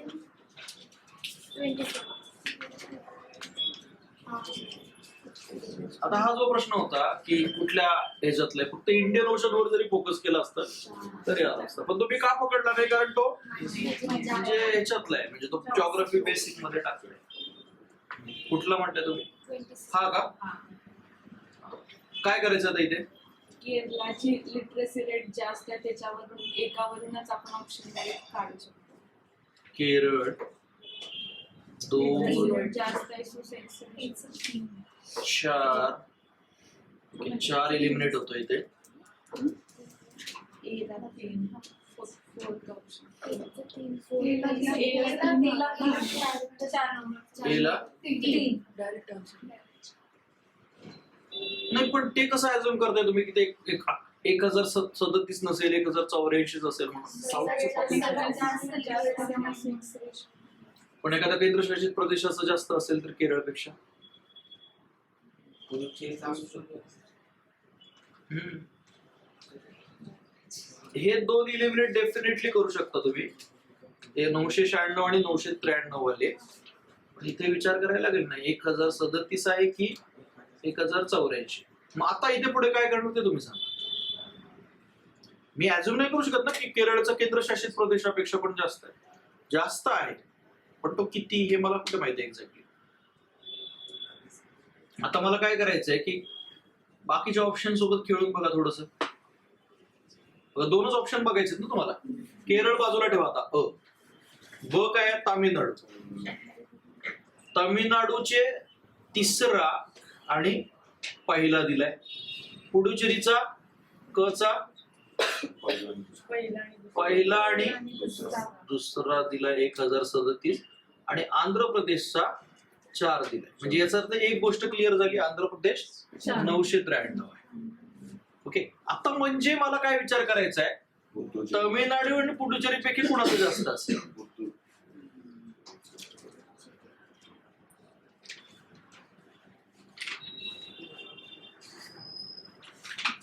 कुणाचं जास्त असेल? कारण केरळ हे एकमेव असं राज्य की ज्याचं सेक्स रेशो 1000 पेक्षा जास्त. मग आता मी त्याच्याकडे जाईल. आलं लक्षात? सो थेट केरळचं जास्त आहे असं जर माहित असेल तर ठीक आहे, पण आपण काय विचार करतो, माहित नसताना कसं काढायचं, किमान माहित गोष्टी असताना कसं काढायचं. अजून प्रश्न गो थ्रू करा पेपर मधून. तुम्ही कुठला आयडेंटिफाय केलाय का?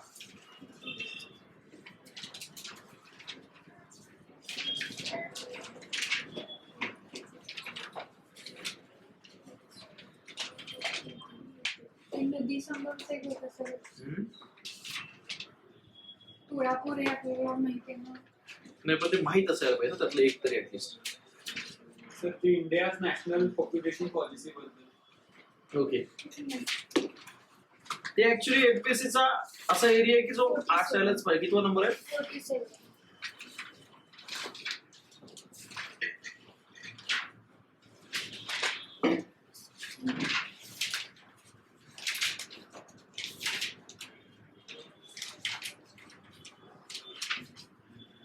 हा, इथे काय करायचं?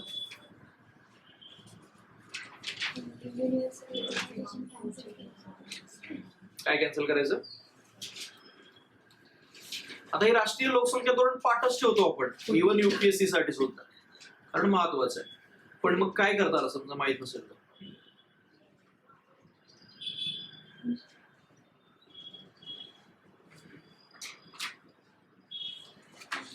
सर ते सार्वत्रिक लसीकरण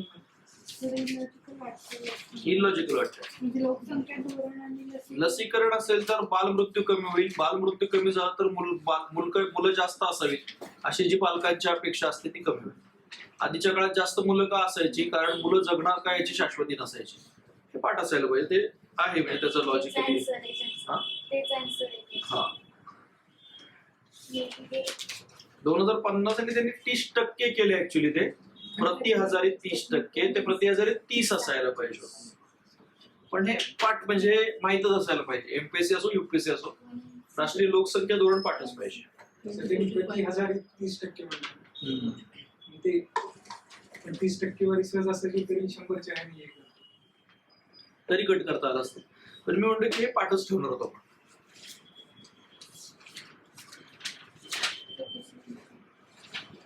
अजून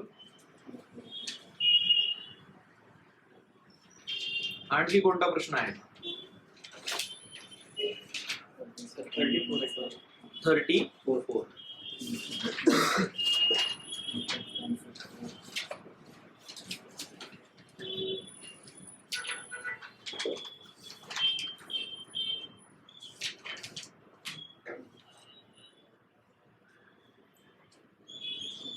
रिन्युएबल एनर्जी रिसोर्स हा सोपा प्रश्न होता, बरोबर. रॉक कोलला पकडायला पाहिजे का, मिनरल ऑइल पेट्रोलियमला पकडायला पाहिजे का? ओके, हा पण टाकू शकता तुम्ही सिच्युएशनल अवेअरनेसला. आपण तसंच गेलो पुढे, पण बऱ्याच लोकांनी चुकवलं ऍक्च्युली. बघा आता लोकांनी काय कशात कन्फ्युजन झालं, नॅचरल गॅस आणि जिओथर्मल एनर्जी. जर नॅचरल गॅस रिन्युएबल असतं तर आतापर्यंत आपण काय करत असतं, त्याला बराच वापरला असता. जिओ आणि समजा एक्झाम हॉलमध्ये कन्फ्युजन झालं तर मी काय करायला पाहिजे बरं विचार?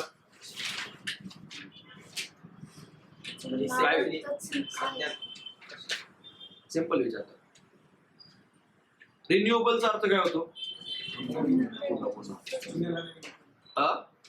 आपण जर नवीन हे करता येईल, नवीन उत्पादन न करता येईल जास्त. नाही, उत्पादन नाही करता येत त्याचं, डिप्लीट होत नाही. असं डिप्लीट नाही होत अशी गोष्ट कोणती आहे यातली? शिवाजी नष्ट, पृथ्वी तापणार आहे परत एकदा, जिओथर्मल, त्याच्याकडे जायला पाहिजे. सिंपल होतं ते, हा यायला पाहिजे. येस, हा पकडा त्याची. अजून सर एक क्वेश्चन होता की ते जे असे प्रकार ते विधवा बाप्पा नानाचार असं होतं. तर असे 3 माहिती असणारे ऑप्शन आहे आणि एक वेगळं आहे. आपल्याला वाटतंय तिथे करावं ते वेगळं ऑप्शन, पण स्टील म्हणजे आता माझं असं झालं की मला तिथे वाटलेलं की ते व्यंकटेश रंगोकट्टी हेच नाव कसं काय दिलं त्यांनी. ते पुस्तक पण वाचलेलं नाही आणि हे 3 ओळखीचे ऑप्शन आहेत. पण असं ते कॉन्फिडन्स नसणं आणि मग त्या माहिती नाही, म्हणूनच आपण त्या लॉजिकल इलिमिनेशन मध्ये काय करणार, त्याच्या मागचं लॉजिक, त्याच्या मागे का बरं या ऑप्शन कडे जायला पाहिजे हे लिहून घेणार. तसं फिक्स असेल तर आपण काय करणार, त्याच्याकडे जाणार. त्याला प्रॅक्टिस लागेल कसं. प्रॅक्टिस, एकदा त्या ट्रिक्स लिहिल्या किंवा आपण हे जे बोलतोय हे डोक्यात फिट बसायला आणि तशी कॅल्क्युलेटेड रिस्क एक्झाम हॉलमध्ये घ्यायला काय लागतं, परत परत ते अप्लाय करायला लागतं. तुम्ही मॉक टेस्ट कशासाठी आहेत बघा, यासाठी. तुम्ही म्हटलं की 24 प्रश्न, पण आता 24 आपण 26 पर्यंत गेलो माझ्यामध्ये. हे 52 मार्क्स कशाचे आहेत माझे, सिच्युएशनल अवेअरनेस. अशा पेपरमध्ये की जिथे एमपीएससी मध्ये बेसिकचे प्रश्न जास्त असतात, अभ्यास केलेल्या बाबतीचे प्रश्न जास्त असतात, अशा पेपरमध्ये येते लक्षात. सो ते सिरीज मध्ये तोच, म्हणून मी म्हटलं ना की पहिल्या राऊंडला थांबायचं नाही, दुसऱ्या राऊंडचा विचार करायचा, तिसऱ्या राऊंडचा विचार करायचा की आपल्याला कसा प्रश्न बरोबर आणता येईल. सो टेस्ट मधला पर्पज तोच असायला पाहिजे. अजून आहे का कोणता प्रश्न?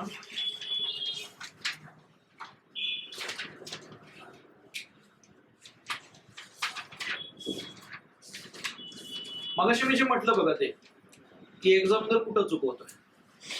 समजा हे वाक्य पहिलं असतं, कृष्णदेवराया डॅश घराण्यातील राजा होता, तर ते शेवटी दिले. लॉजिकली कसं असायला पाहिजे, ते ह्या घराण्याचा राजा होता, त्याने हा ग्रंथ लिहिलेला आहे, हा त्याच्या दरबारात होता.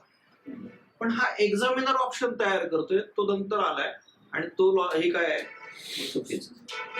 ड कट करा, ऍटलिस्ट तुम्हाला एक तर गोष्ट लक्षात, म्हणजे एक तरी ऑप्शन काय होतो, इलिमिनेट.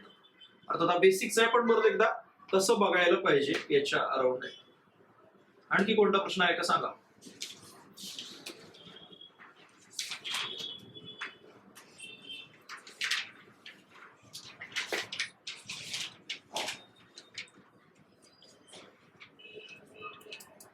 चौथा 5वा बेसिकचा होता, पाठच असायला पाहिजे, माहितच असायला पाहिजे.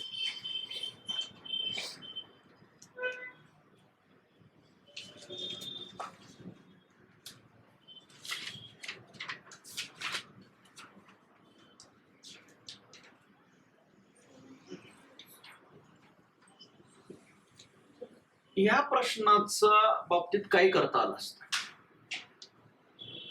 या प्रश्नाच्या बाबतीमध्ये पण बरेच वाद निर्माण झाले, डिबेट निर्माण झाले की काय उत्तर असायला पाहिजे. पण पुन्हा एकदा मला समजा एक्झाम हॉलमध्ये कन्फ्युजन आहे, मला काहीतरी विचार करायचा आहे, काय करू शकतो आपण. डॅश डॅश या समाजाचे सदस्य होण्यासाठी व्यक्तीला ख्रिश्चनांनी बनवलेला पाव व मुस्लिमांच्या हातातील पाणी पिणे बंधनकारक होते. थोडं मॉडर्नाइज थॉट आहे. मी ब्राह्मण समाजाकडे अजून थोडा विचार करा.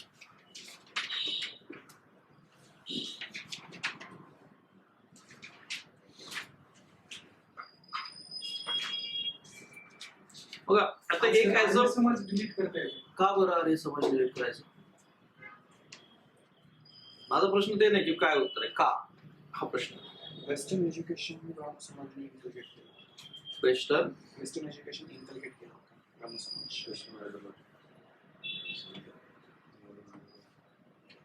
मला सांगा, भारतात नियम आहेत बऱ्याच ठिकाणी लावलेले असतात, इथे थुंकू नका असं का लिहितात बरं?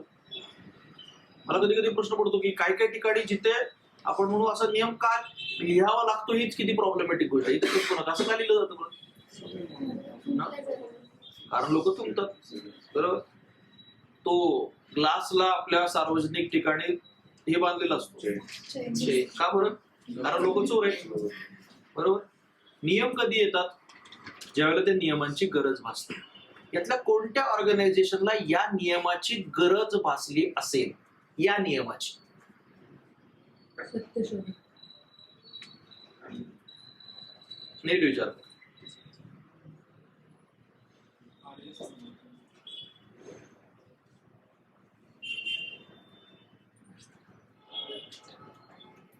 उत्तर काय त्याचं? प्रार्थना समाज कुठला आहे? महाराष्ट्रातला. कुठलं काम होतं त्याचं? पुण्यात, बरोबर.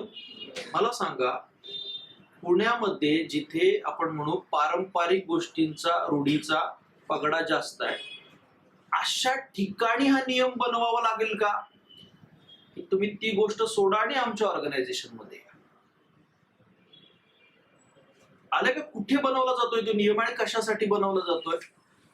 प्रार्थना समाज हे उत्तर आहे.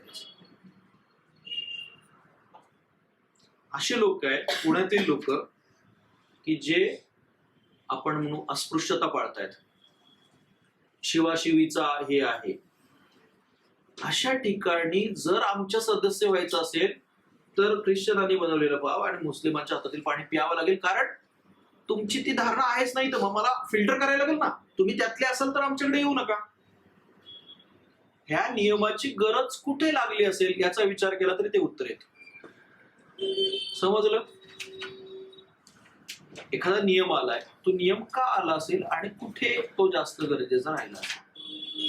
सर असा विचार करता येतो का की प्रार्थना समाजात थोडा म्हणजे न्याय आहे, म्हणजे महाराष्ट्र पुरता लिमिटेड आहे आणि जसं ब्रह्म समाज वगैरे घेतला थोडा वाईट स्प्रेड आहे असं. त्यांनी काय होईल? म्हणजे हे जे मॉडर्नाइज थिंकिंग आहे ना, आणि हे पूर्ण म्हणजे इंडिया ही मॉडर्नाइज थिंकिंग आहे असं नाहीये. म्हणजे मी असं म्हटलं की माझी ना जाती निर्मूलनाविषयीची एक संघटना आहे जी जाती भेद वगैरे दूर करण्यासाठी प्रयत्न करते. तर मला बघावं लागेल ना की जाती भेद मानणारा एखादा व्यक्ती माझ्या संस्थेत आला तर माझी संस्था तर कायमचीच गेली. मला एक फिल्टर लावावा लागेल की त्या फिल्टर थ्रू तुम्ही माझ्या ऑर्गनायझेशन मध्ये येण्यासाठी पात्र आहात, बरोबर. तो फिल्टर पाहिजे ना. तो फिल्टर कशासाठी दिलाय त्यांनी की बाबा एवढा तरी ऍक्सेप्टन्स आहे का? मिअर ऍक्सेप्टन्स ही मॉडर्निटी नाही, हा सिम्बॉलिक हे आहे फक्त की बाबा एवढा तुमच्या लेवलला ऍक्सेप्टन्स असेल तरी. सो नियम का बनवला असेल आणि कोणी बनवला असेल याचा विचार केला तरी ते उत्तर आहे. आलं? पुन्हा हिस्ट्री म्हणजे हे काय बघा, वे आहेत विचार करण्याचे वे की तिथं एक्झाम हॉलमध्ये तुम्ही काय विचार करू शकले असते कन्फ्युजन झाल्यावरती. असा नियम बनवण्याची गरज कोणाला पडली? सर मी पेपरमध्ये असा विचार केला होता, म्हणजे मी प्रार्थना समाजचं वाचलं होतं की त्याच्यामध्ये जे अस्पृश्य आणि ब्राह्मण आहे तर त्यांनी सोबत जेवण करायचं अशी ती अट होती. म्हणजे कशामध्ये? मी वाचलं होतं अभ्यास करताना. आणि त्यांनी असे जे कार्यक्रम आहेत ते फर्ग्युसन कॉलेजमध्ये घेतले. कुणी म्हणजे कुणाचं वाचलं होतं तुम्ही? सर एक नोट्स होतं प्रार्थना समाजचं. प्रार्थना पण समाज. मी वाचलं असं होतं की अस्पृश्य म्हणजे अनटचेबल्स आणि ब्राह्मिन्स यांनी सोबत जेवण करायचं. तर मी तसं को रिलेट करून म्हटलं की प्रार्थना समाज असेल. जेव्हा मी पहिला राऊंड जेव्हा वाचलं हे वाचलं ह्याचा वापर करायला पाहिजे. पण मग नंतर पण मी बदललं का? नंतर चेंज केलं पुन्हा.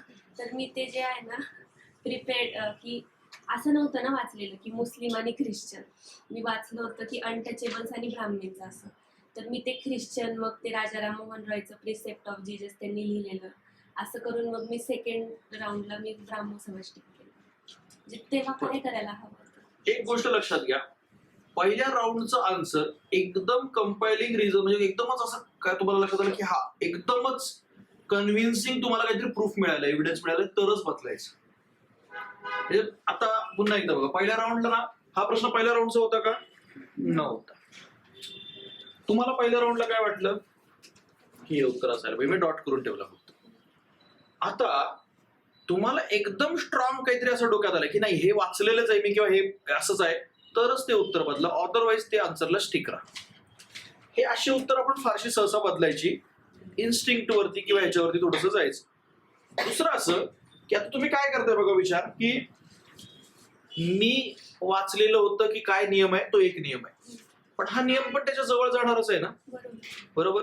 जवळ जाणार आहे याच्या अर्थ शक्यता कशाची जास्त आहे, असा नियम असण्याची पण शक्यता जास्त आहे. मी वाचलेला सोर्स हा पार्शल आहे हे लक्षात घ्या. आपण आपल्या अभ्यासावरती फार विश्वास ठेवू शकत नाही कारण सगळंच आपण वाचलेलं नसणार आहे, सगळंच आपल्या सोर्स मध्ये आले. आपण रेफरन्स बुक मध्ये बघितलं होतं का? त्या रेफरन्स बुक मध्ये पण काय असू शकतात, काही गोष्टी कमी असू शकतात. सो तुम्ही तुमच्या थॉटवर का कंटिन्यू ठेवायला पाहिजे? जर तसा त्यांनी नियम बनवलाय तर असा नियम असण्याची पण शक्यता आहे. पुन्हा प्रश्न काय की का बरं नियम आला असेल, कुठे असा नियम बनवण्याची गरज निर्माण झाली असेल, आले लक्षात? हिस्ट्री अर्ध तर आपण कसं केलंय म्हणून सरांचे लेक्चर करायचे असं नाही, करायचे असं नाही, पण हे पुन्हा इलिमिनेट करण्यासाठी बेसिस पाहिजे की तेवढं हे असायला पाहिजे, नॉलेजचा बेस असायला पाहिजे. आता हा थोडा चुकतो म्हणजे की जर तुम्ही इथं हद्दपार वगैरे केला तर एकदम ह्यानी तो चुकतो, थोडाफार माहीत असणं अपेक्षित आहे. इंडिया फॉर इंडियाच आपण बघितलं.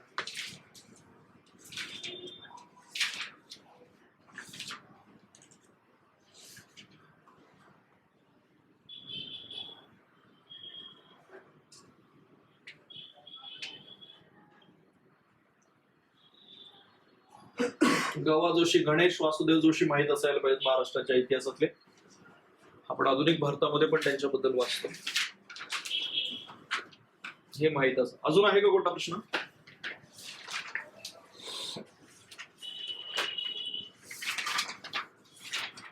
ग्लोबल पीस इंडेक्स वाला करूया आपण काहीतरी बघण्याचा प्रयत्न. नंबर सांगा. 6 अरे मला माझ्यासाठी सांगा रे नंबर.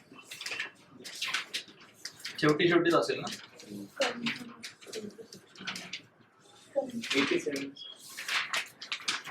87.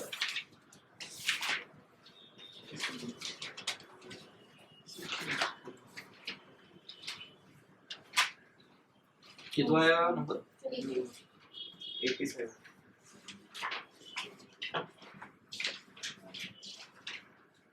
काय करायचं इथे?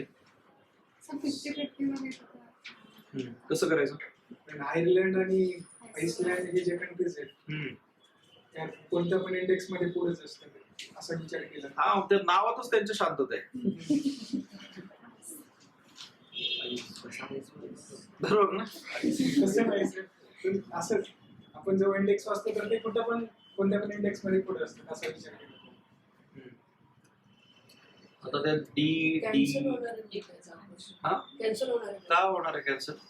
ते असेंडिंग ऑर्डर म्हटल्याने ऑप्शन मध्ये नाही असं काहीतरी ऑप्शन मध्ये आईसलँडची सर्वात जास्त. ठीक आहे. अजून दुसरा कुठला प्रश्न? सर क्वेश्चन नंबर 19 आहे ना, त्यामध्ये 19 बरोबर, 19 काय आहे तो? which union territory has the highest percentage of ST population. त्यामध्ये जर 2 ऑप्शन एलिमिनेट झाले होते, चंदीगड आणि दिल्ली, पण ते दादरा नगर हवेली आणि लक्षद्वीप मध्ये कन्फ्युजन झालं आणि लक्षद्वीप मध्ये एसटी पॉप्युलेशन जास्त आहे, म्हणजे ही थोडीशी फॅक्ट आहे, माहित असायला पाहिजे. बरेच ट्रायबल पॉप्युलेशन आहे तिथे. मुस्लिम पण भरपूर आहे, ट्रायबल मुस्लिम्स आहेत, ट्रायबल मुस्लिम असतात. कन्वर्टेड टू इस्लाम, बट ते अजून सुद्धा त्यांची ट्रायबल आयडेंटिटी मेंटेन. त्या थ्रूवाल्यांना माहित आहे की ट्रायबल तिथले हे काय. इथं लीला दुबेने अभ्यास केला होता इस्लाम अँड मॅट्रिमनी, इस्लाम फॉलो करतायत तरी मॅट्रिलियन फॉलो करतायत, याचा अर्थ काही ट्रायबल त्यांचं जे मॅट्रिलियन सिस्टीम आहे ते त्यांनी कंटिन्यू ठेवलं. आणि दादरा नगर मध्ये क्रिश्चियन्स जास्त असतात.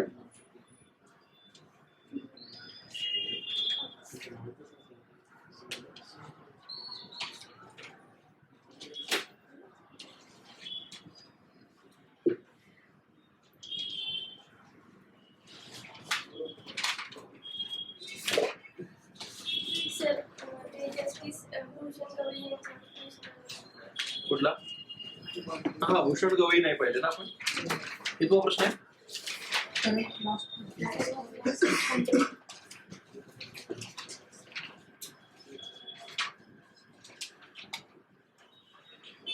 काय करायचंय ते? काय खरं नाही? पहिल्या ऑप्शन कॉपी असं 24 नोव्हेंबर 1960 ला जन्माला आले. Practice constitutional law.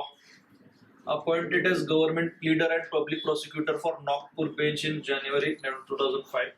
He was elevated as judge of Supreme Court of India in May 2019. The problem is की सगळ्या ऑप्शन मध्ये काही ना काहीतरी चान्सेस आहेत चुकीचं करण्याचे आणि ह्याचे. डेट ऑफ बर्थ न्यूज मध्येच होतं ना की नवीन सीजे अपॉइंट होणार आहेत आणि ऍटलीस्ट सुप्रीम कोर्टचा जजचा 65 असताना असं केलं तर ऍटलीस्ट 1960 तर बरोबर येऊ शकतं. ठीक. पहिला option जर नसेल असं म्हणजे ते बरोबर असू शकतं. गुड. अजून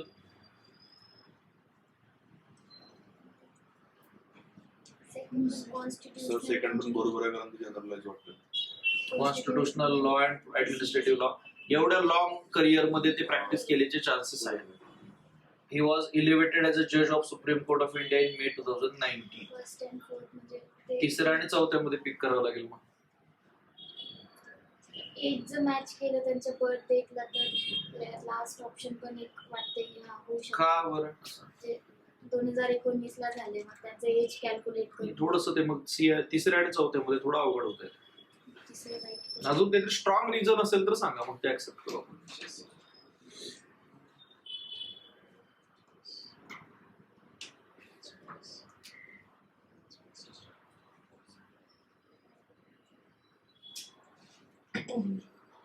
आहे का? नाही म्हणजे सगळ्या ह्याच्यावर तुमचं पहिलं आणि दुसरं तुम्ही बरं चांगलं काढलं, पण मग तिसऱ्या आणि चौथ्यामध्ये काही दिसतंय का असं? सर ते नागपूर बरोबरच, म्हणजे नागपूर बरोबर असू शकते कारण ते विदर्भातले जवळच्या जवळ. तेच उत्तर चुकीचं आहे. म्हणून म्हटलं की ते हे कदाचित हे चुकवलं असेल, इयर चुकवलं असेल, पण मग ते इतकं एमपीएससीच्या बाबतीत ते नाही काय करू शकत आपण. आणि ह्या एका आणि दोन प्रश्नांसाठी मग पूर्ण स्ट्रगल चालू असतो करंट अफेअर्स. म्हणून मी म्हटलं की बघा, जेव्हा तुम्हाला युपीएससी आणि एमपीएससी एकत्र करायचं आहे त्यावेळेला काय डिफरन्स आहे? आरती सायन्सचे काढले ना आपण तरी पण बरोबर काढला पाहिजे फोकस, की मेन आपले जे विषय आहेत ना ते आधी चांगले करून घेतले पाहिजेत. ते झाल्यानंतर एमपीएससी साठी वेगळं काय, हा प्रश्न खूपच शुल्लक राहतो. आधी जे आहेत ना पॉलिटी, इकॉनॉमी, जॉग्राफी, हिस्ट्री मधला अप्रोचेबल एरिया, हे चार गोष्टी ज्या कॉमन आहेत त्या नीट कळल्या पाहिजे.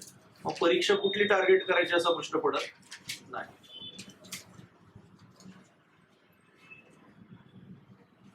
आले लक्षात?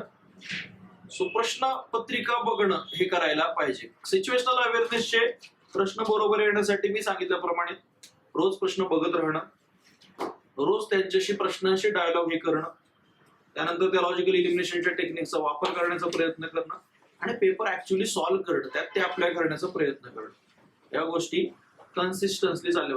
आता काही लोक म्हणतात की माझं ना लॉजिक चांगलं आहे पण ते टेस्ट सिरीज मध्ये नाही चालत, फक्त ते युपीएससीला चालतं, एमपीएससीला चालतं. अरे युपीएससी एमपीएससीला चालतं कारण तुला उत्तर माहिती आहेत.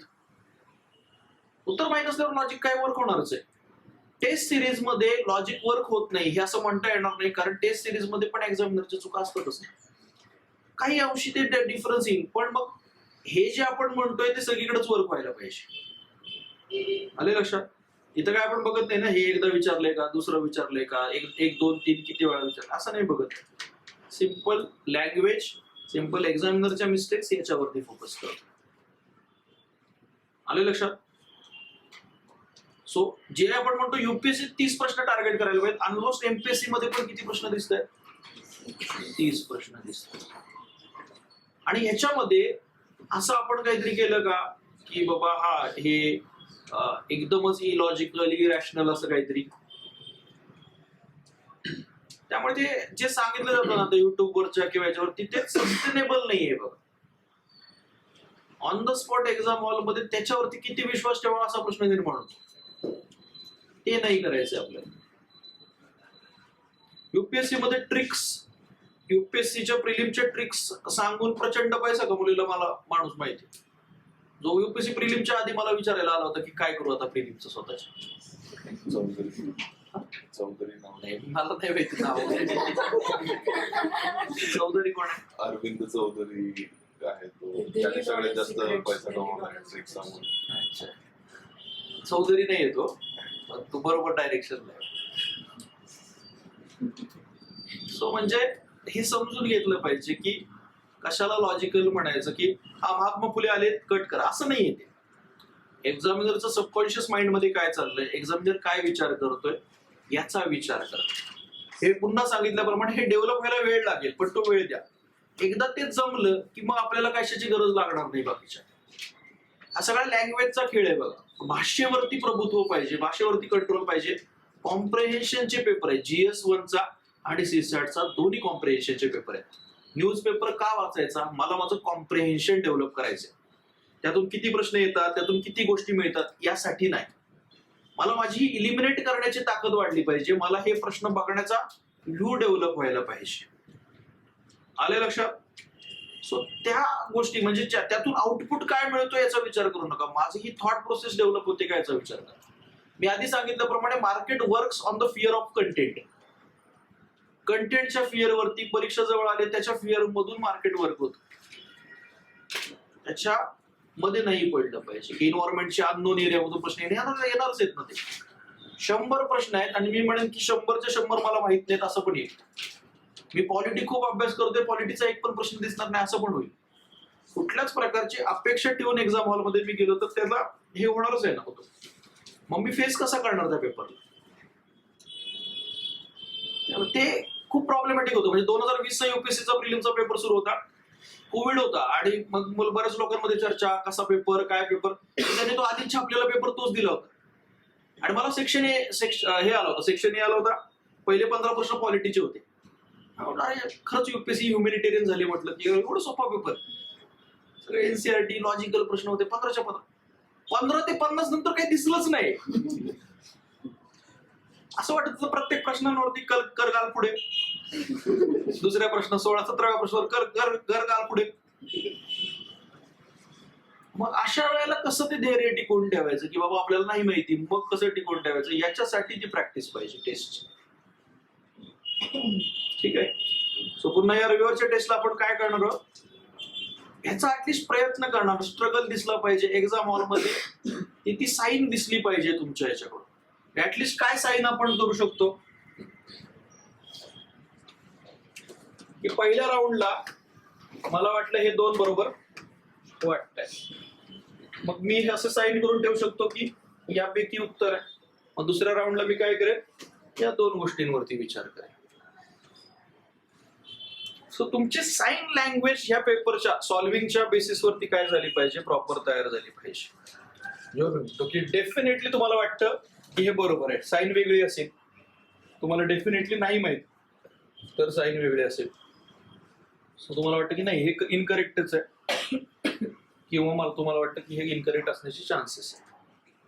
छोट्या छोट्या सायन्सच्या ह्याच्या बाबतीत विचार करायला पाहिजे. कशाला सर्कल केलं की मी उत्तरापर्यंत पोहोचणार आहे ते दिसलं पाहिजे ऍटलिस्ट तुमच्या पेपरमध्ये की प्रॉपर काय दिले, मार्किंग केलेली आहे. ठीक आहे. काही प्रश्न पेपर अप्रोच करण्याच्या बाबतीत या रविवारचा किंवा दुसरं काही?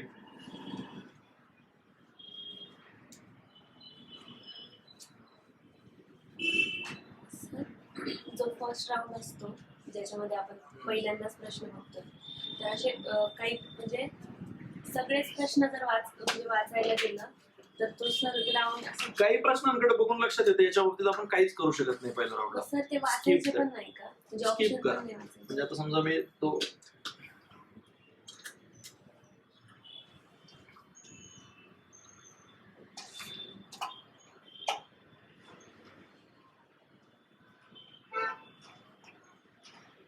काय करायला मी कशाला बघत बसेन ते, चला पुढं. म्हणजे काही ठिकाणी आहे ना तुम्हाला नाही म्हणजे ते काहीच करता येणार नाही, बरोबर, ते पुढे जायला पाहिजे. सर सपोज असे 3-4 स्टेटमेंट आहे एन्व्हायरमेंटचे सपोज प्रश्न आहे की सपोज ते वर्ल्ड टॉयलेट ऑर्गनायझेशनचा प्रश्न पकडू आपण, तर त्याच्यामध्ये मला ते माहित नाही तर मी डायरेक्ट पुढे जायचं की काहीतरी तशा प्रश्नांमध्ये बघून ठेवायचं काय चुकीचं असू शकतं. UN ची ऑर्गनायझेशन आहे, सर्कल करून ठेवा. बघा हे प्रश्न आहेत ना की ऍब्सोल्युटली इथं आपण म्हणू की लागणारच नॉलेज, बरोबर, की जे ते 100% माहित नसेल तर काय विधवा व्यापार अनाचार वाचलं पुढे निघून गेलो. कारण तिथं फार काही असं हे विचार करण्यासारखी गोष्ट नाही. पण मग वर्ल्ड टॉयलेट ऑर्गनायझेशन ऍटलिस्ट विचार करू शकतो की कुठं फसवलेलं असू शकतं UN ला, मग ते सर्कल करून ठेवलं, तेवढं केलं. पण मग त्याच्या पलीकडे जायचं नाही. ते जे काही करायचं ते पुढच्या राऊंडला करायचं. मेन फंक्शन, मग मेन फंक्शनला सर्कल करून ठेव. पहिला राऊंड हा तुम्हाला 100% प्रश्न किती बरोबर माहिती आहेत याचा, आणि दुसऱ्या राऊंड साठी गोष्टी सिम्प्लिफाय करण्याचा आहे. त्यात ऍझम्पशन बेस्ड प्रश्न सॉल्व्ह करायचे. मला हे असं वाटतं ते नाही सॉल्व्ह करायचे. जिथं तुम्हाला असं वाटतं की वाटतं याचा अर्थ काय पुढच्या राऊंडला करा. पहिल्या राऊंडला 2 होऊ द्या, 5 होऊ द्या, 10 होऊ द्या, पण ते 100% असायला पाहिजे. बघा हे का महत्वाचं आहे, म्हणजे हे सगळं आपण का म्हणतोय की 100% अॅक्युरेसीच माहित असायला पाहिजे. जर समजा तुम्ही पहिल्या राऊंडला 30 प्रश्न सॉल्व्ह केले तर माहित पाहिजे ना 60 मार्क आलेत म्हणून. मला माझी अॅक्युरेसीच माहित नाही. एखाद्या दिवशी माझे सगळे बरोबर येतात, एखाद्या दिवशी सगळे चुकतात. असं अशी जर स्वतःचा वरती विश्वास असेल तर कसं ते वर्क होणार. मी जर 15 सॉल्व्ह केले, मला माहिती आहे की मला 30 मार्क तरी डेफिनेटली आहे. म्हणजे माझ्या केसमध्ये जर मी समजा प्रिलिमचा पेपर सॉल्व्ह केला आणि माझ्या पहिल्या राऊंडला 35 सॉल्व्ह केले, तर म्हटलं काही होत नाही, आपल्याला 100% मार्क चांगले येतात. कारण 70 मार्क तिथेच येतात.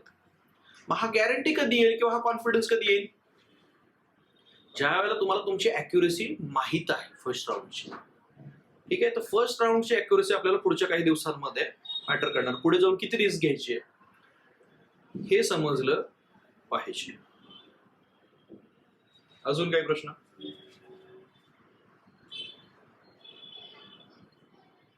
अटेम्प्ट किती करायचं आहे आपल्याला? 100च करायचं. मग पाहिजे तर तुम्हाला वाटलं की ह्या प्रश्नांबद्दल काहीच आयडिया नाही वगैरे, त्यासाठी रेड पेन वापरा. हे कदाचित एक्झाम हॉलमध्ये मी केले नसते, पण आता सध्या इनिशियल स्टेजला मी करतोय, प्रश्नाचे अटेम्प्ट करून बघतोय. फक्त UPSCचाच अभ्यास करून UPSCची प्री निघते ना. असे बरेच लोक मला माहिती आहेत की जे फक्त UPSCचा अभ्यास आहे आणि त्यात दोन्हीकडे मार्क्स आहे.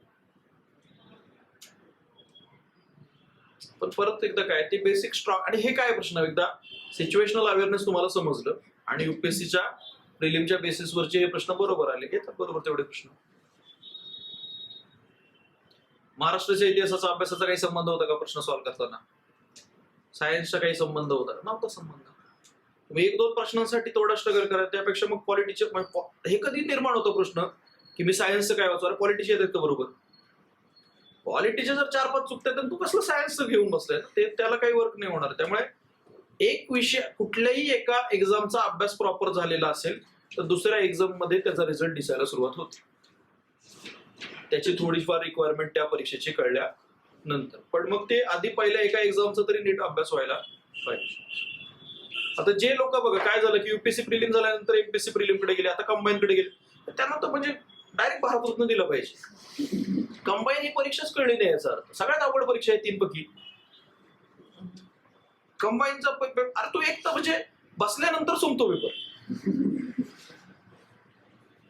पेपर मध्ये बसल्यानंतर 1 तासात पेपर संपतो तो, आणि त्यात मध्ये इतकी मोठी लाईन आहे लोकांची, आणि तिथे तुम्ही ते UPSCच्या अभ्यासावर जाऊन बसण्याचा प्रयत्न करताय तर नाही होणार.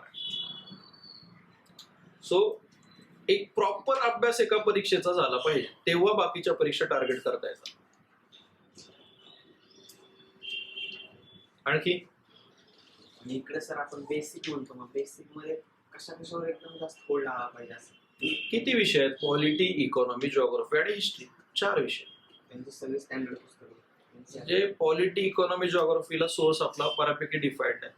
आणि हिस्ट्रीचं जे काही करतोय तेवढं जे आपण म्हणत जे केलंय तेवढं तरी आलं पाहिजे. क्रिप्स मिशन माहित पाहिजे का? माहित पाहिजे. तो मॉन्टेगो जेम्स पर्ट आणि मॉर्ली मिंटो माहित पाहिजे का? तर माहित पाहिजे. त्याच्यात आहे काही नाही की तो काय असायला पाहिजे, माहितच असायला पाहिजे. सर जेव्हा थर्ड राऊंड आपण सुरू करत असतो तेव्हा क्वेश्चन असे सॉल्व करायचे का ज्यामध्ये 3 ऑप्शन म्हणजे एकच एलिमिनेट होतो आणि 3 बाकी आहे नाही, मला नाही कळलं काय म्हणते. म्हणजे थर्ड राऊंड जेव्हा आपण चालू करतो तेव्हा त्यामध्ये कुठल्या प्रकारचे क्वेश्चन सॉल्व करायचे म्हणजे मग आता सुरुवातीला आपण सगळे प्रश्न सॉल्व्ह करणार, त्याच्या बाबतीत आपण काहीच हे ठेवणार नाही. नंतर जे प्रश्न आहेत ना, रॅशनलाइज कसे करायचे, 10 प्रश्न 15 प्रश्न कोणते सोडायचे याच्या बाबतीचे एक्झरसाइज आपण करणार आहोत. कोणते सोडायचे त्याचा आता विचार न करू. आता तुम्ही विचार केलात ना कोणता सॉल्व्ह करायचा, कोणता सोडायचं, त्यातच वेळ जाईल. आपल्याला काय करायचं, सगळे शूट करायचं. तुम्हाला असं वाटलं की रविवारच्या टेस्टला 110 प्रश्न आले, मी 110 सॉल्व्ह करू, असा अप्रोच सुरुवातीला पाहिजे. रविवारी टाइम बाउंड असं काही प्रिलिमचा पेपर टाइम बाउंड नाही तर काय म्हणजे आता. म्हणजे की 100 क्वेश्चन सॉल्व्ह करायचे. हा 2 तासात सॉल्व्ह करायचे.